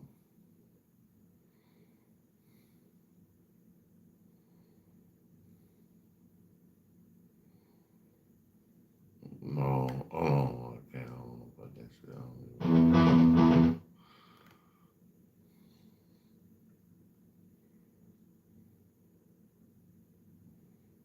I don't know. Let's see what the Big Act News talking about. Big Act News. And I just, because I do it, it's foreign to me to hear people speak out there. I'm not gonna check in, but then that's the ignorant dude, because that's the dude who wants the internet fame. Any real dude that's ever really been in LA, he checked in. Me, myself, I check in. Yeah. And in certain places, I'm gonna tell the dude that they check in with me, no, I don't think you should go there now. Yeah. You know what I mean? You might wanna go to the other one. Yeah. And I don't think nobody is safe. I know dudes right now from LA who are actual gang members who have been robbed for their jewelry, who real killers. Like, who really real killers. Like, if he ever find out who did that, he gonna knock everybody down. You understand what I'm saying? You just call slipping. And that's how it is. You know what I'm saying? If you try your best not to be slipping, and if you have the means not to, by doing it. You know what I mean? And it's just about, sometimes it's about respecting, yourself and you trying to get home. You had a clip or something you said that was going around where you basically said that he was even extorting the food trucks outside of Crenshaw High. That's what I said. I'm like, what? I got a call and they were like, yeah, he was extorting the food vendors. We reacting to Big Act News. I'm like, what? Oh, so somebody just told you that? It wasn't like something you saw firsthand? No, it was someone that was a part of, I guess, some type of event. And now, mind you, I don't be at the events at Crenshaw, so I really just listen to what people tell me. But they were like, he was extorting us. He was extorting the food vendors and was making us pay all our money. I'm like, and y'all did it? That's wild. I'm like, wow. That's crazy. It was a situation where I had a friend, they were doing a back to school drive. Mm-hmm. And he tried to extort and bully them because they were giving things away for kids in his neighborhood and he didn't approve it. And it's just like, what? For years, defendant Henley extorted victim one, a music and club promoter who transitioned into a partnership with the unlicensed marijuana dispensary located in Los Angeles for up to $25,000 per month in extortion fees until victim one started to ignore defendant Henley's calls. On July 5th, 2021, when victim one had been ignoring defendant Henley's calls, demanding extortion payments, defendant Robinson, Big U Enterprise member, and self-proclaimed Rolling 60s member Tremaine Ashley Williams, aka Loose Cannon, and approximately 9 other individuals, all acting at defendant Henley's direction, traveled to the dispensary and committed a robbery. Victim one's real name is Dale Morrison, aka Monster Man. I'm pretty sure y'all done heard his name before. This is the dude that Big U was extorting so much that he ran out of money and had to start getting the extortion payments directly from the feds because he was already cooperating because he had been caught a previous case. Well, he's speaking out in an interview, speaking about Big U, speaking about his situation, and speaking about his thoughts around the whole situation, man. Check it. So basically,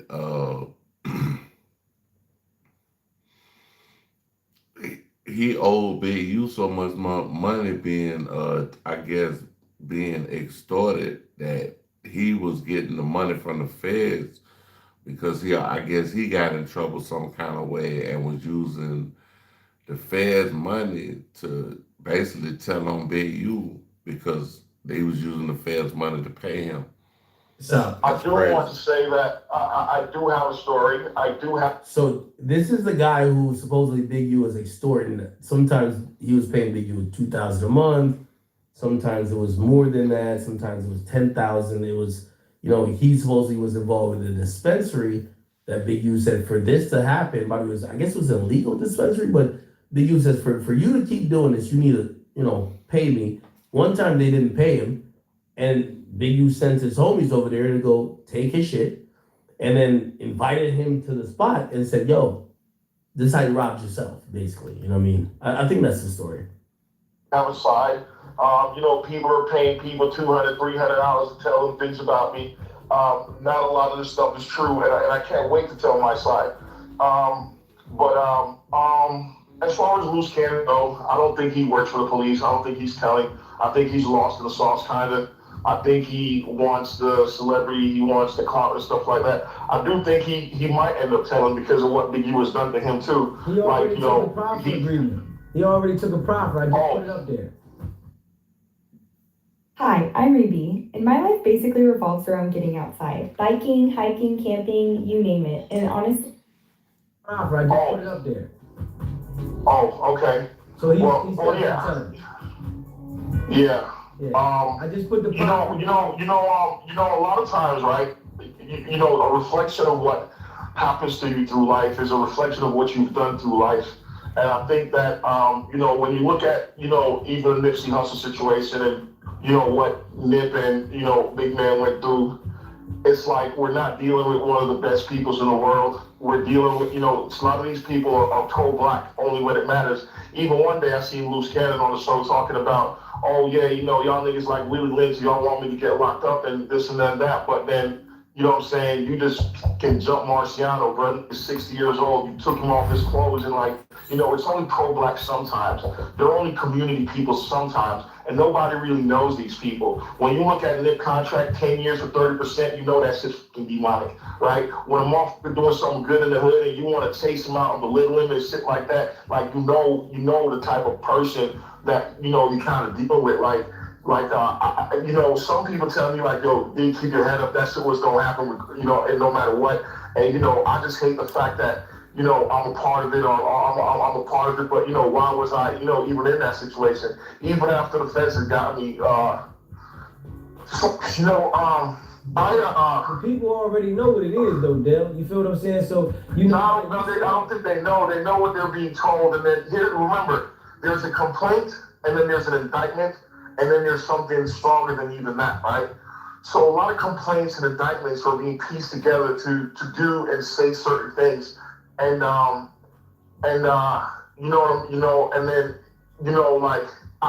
do respect this shit, and I do understand, the business part of it. I do know that, a lot of this stuff is for, and like I said, I watch you, and I know the man that hooked us up.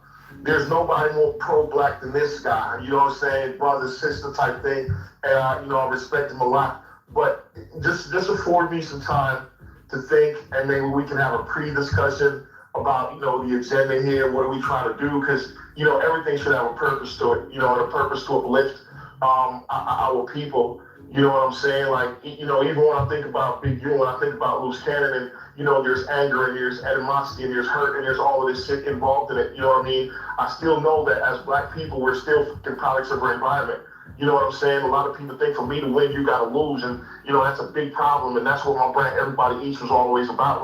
We can all kind of survive the way you got 50 jewelers on the same block, but they can all get along, you know what I'm saying? It's not really dog eat dog. But some people are from a world where it's just dog eat dog, you know what I mean? And that's part of my agenda, that it ain't fucking gotta be like that. You know what I'm saying? That a black man ain't gotta step on another black man. Old niggas ain't gotta step on young niggas, to where they can't breathe, this shit, you know what I'm saying? It's a lot that goes on. I think the biggest thing for me about how I ended up where I ended up is because it's like someone trying to break you, and then it works. I don't know if your girl, if you ever had a girlfriend or somebody that tried to get you mad, and then it actually works. And then, someone's trying to break you, and then I was fucking broken. And I'm not, I don't have the fire that I used to have, the ambition that I used to have. I don't have any of that thing, right? So yeah, man. I mean, there's people offering me $5,000, $10,000. I haven't really taken any of them. And you've already gotten, because, I can't work no more. I can't be outside no more. You know what I'm saying? it's very tricky for me. It's very for me. It's for a lot of people. But The people look at it like, what Big U did was foul. You know what I'm saying? Even though we know that you did what you did and it's foul because you was out there. I could say, yeah, it's foul. It sucks, and it's a lot of foul things. And I'm not the only one that foul things happen to. Now, supposedly this guy got caught up on some shit. Which, by the way, this RICO case, the only reason I even still cover it's the only thing that keeps on getting in. These niggas. So we have the witnesses talking, the people charged who talking. The people who talking the least are the prosecutors and the people who are the feds. The defendants, the witnesses, and everybody else is running them out. And and then as we go through what happened, there's a lot of people that this shit's happened to all across. I think, and for different reasons. You know what I'm saying? A lot of times, looking at this shit like, oh yeah, man. We'll talk. That was victim number one, Dale Morrison, the person that's cooperating against Big U because Big U was extorting him, man. Listen, but he is not a stranger to law enforcement, man. He done had his run-ins in the past, man. In 2014, he got locked up for pimping, pandering, and running a sex trafficking ring out there in California, man. Victor. Okay, all right. So now we get word from this guy who was cooperating, or he was victim one in this whole Big U situation, and look like he says he's scared a little bit about his life, that somebody might do something, but he's still willing to talk on an interview. Now this is the next thing. I ain't gonna lie, this is crazy. So apparently Loose Cannon and Brick Baby are cellmates. This is I ain't gonna lie, man. That's unbelievable, bro. They cellmates. Let me see what I got. Let me see what they got going on. Let me see what Trilo Ross got.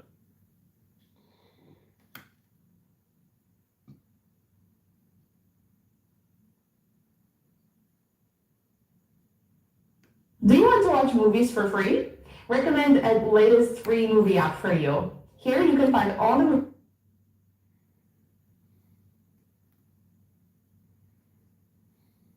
Where my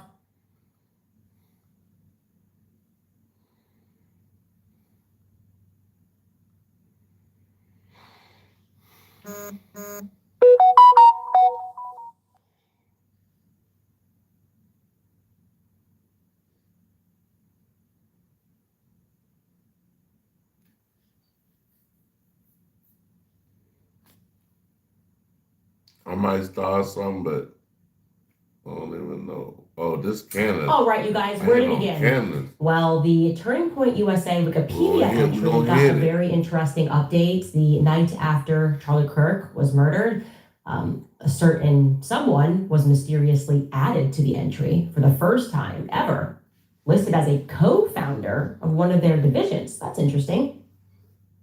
The co-founder? Who is the co-founder?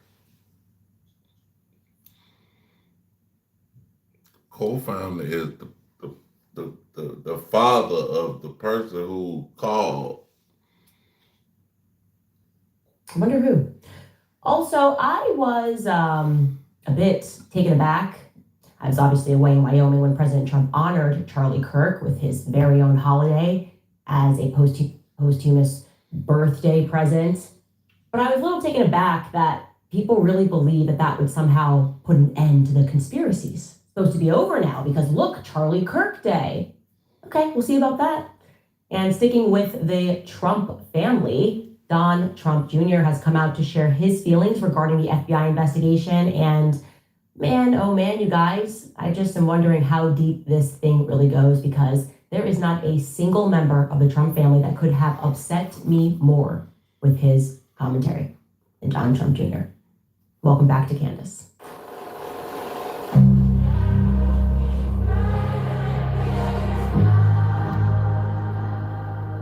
Yeah, Yeah, I like that music though. I like her little intro. The intro, that music, that I put a beat to that. That's hard. Sound like some Kanye shit or something like.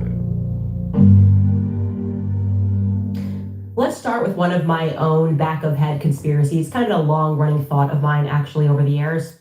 And it relates here to something interesting that I thought of after the show yesterday that I wanted to share with you guys regarding Charlie as a child.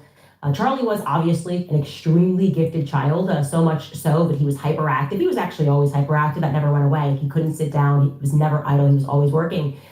But he was so gifted that, of course, doctors immediately wanted to put him on ADHD medicine because, well, why is he so hyperactive? Something's wrong with him. Let's drug him. And thankfully, Charlie's parents said, absolutely not. You're not drugging our son. He is actually, in fact, gifted. And they instead opted to send him to a school for the gifted.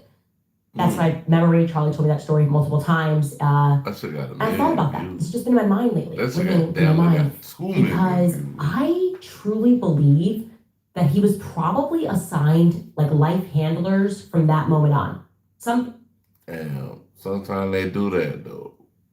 Like, and then on the other side, they got people that know that you the one and they hating on you. You know what I'm saying? Like, just like that, but they'll do it to you even from when you was young. Probably takes place. If you go to a little X-Men school and they're seeing how smart you are, you're a part of some program. I was in Extraordinary Learners as a kid, but I think Charlie was in like a special X-Men school. They probably are monitoring those kids. I actually believe that the reason that we have standardized tests is so that the government can track who is performing above the standard, right?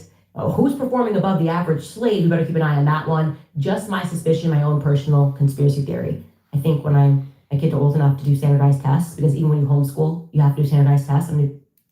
Even when you homeschool, you have to do standardized tests. Those are facts. You like just get like a 70%. We don't want any government tracker sent on us. Anyways, I want to jump back into the Turning Point USA story and tell you guys something that's been bothering me about Rob McCoy. Stick on him, other than the fact that he lies and he proclaims to be a path.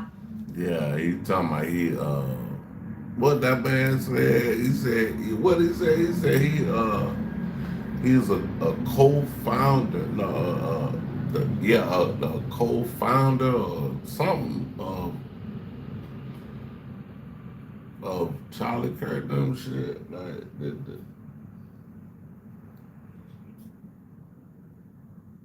TPA or TP. Sure.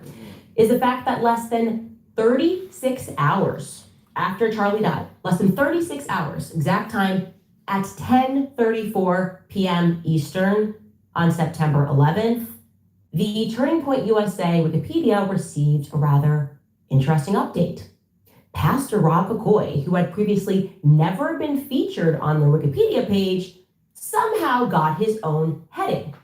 He got a heading on his own Charlie page, on Turning Point America page. Just amazing. Let's check out that fresh entry now. It reads, Rob McCoy and Charlie Kirk founded Turning Point USA Faith together, along with being a Pentecostal pastor in the Calvary Chapel Association. McCoy is the co-chairman of TPUS Faith, aligned with the Christian right. McCoy, the co-chairman.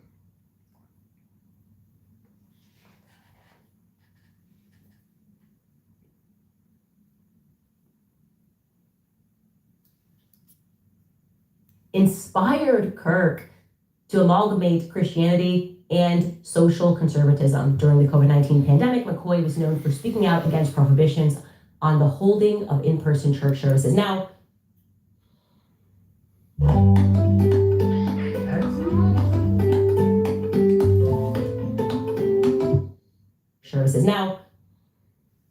The hardest part of being me is that I came up to USA, so I just know these lies so quickly. Okay, no, Rob McCoy was not the person who inspired Turning Point USA Faith. Actually, if anybody could be credited with that, that was like way back in the day at Liberty University. Actually, those pastors, those conversations, I was there for that. We should do like a faith division, whatever it is.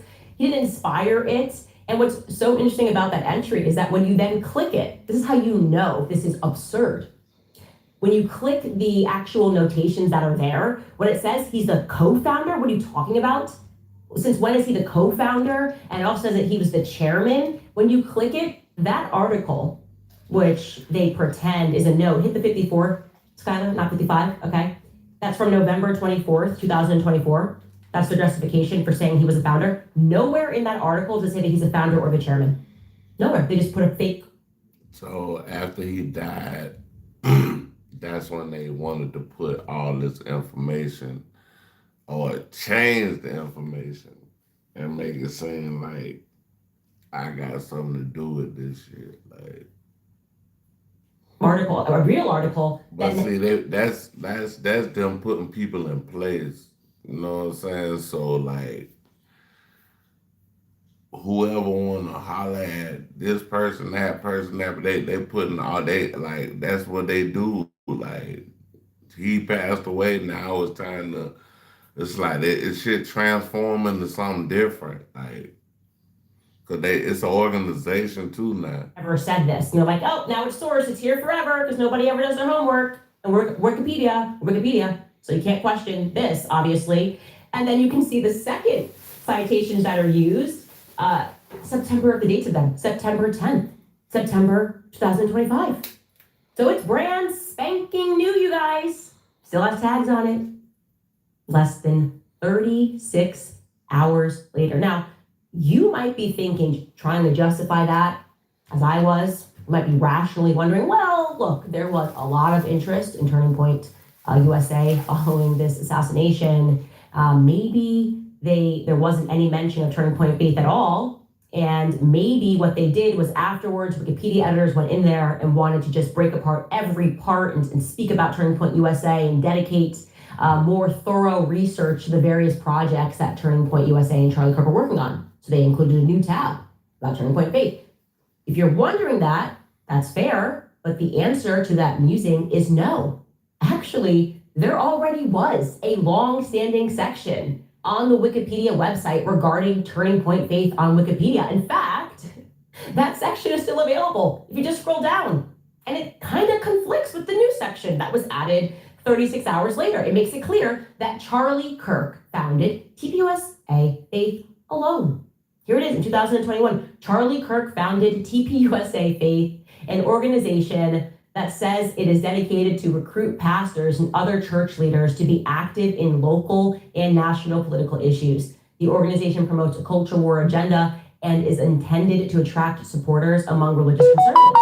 Its activities include faith-based voter drives and educating members on TPUSA core values. Now, you can keep reading here. There's no mention of McCoy.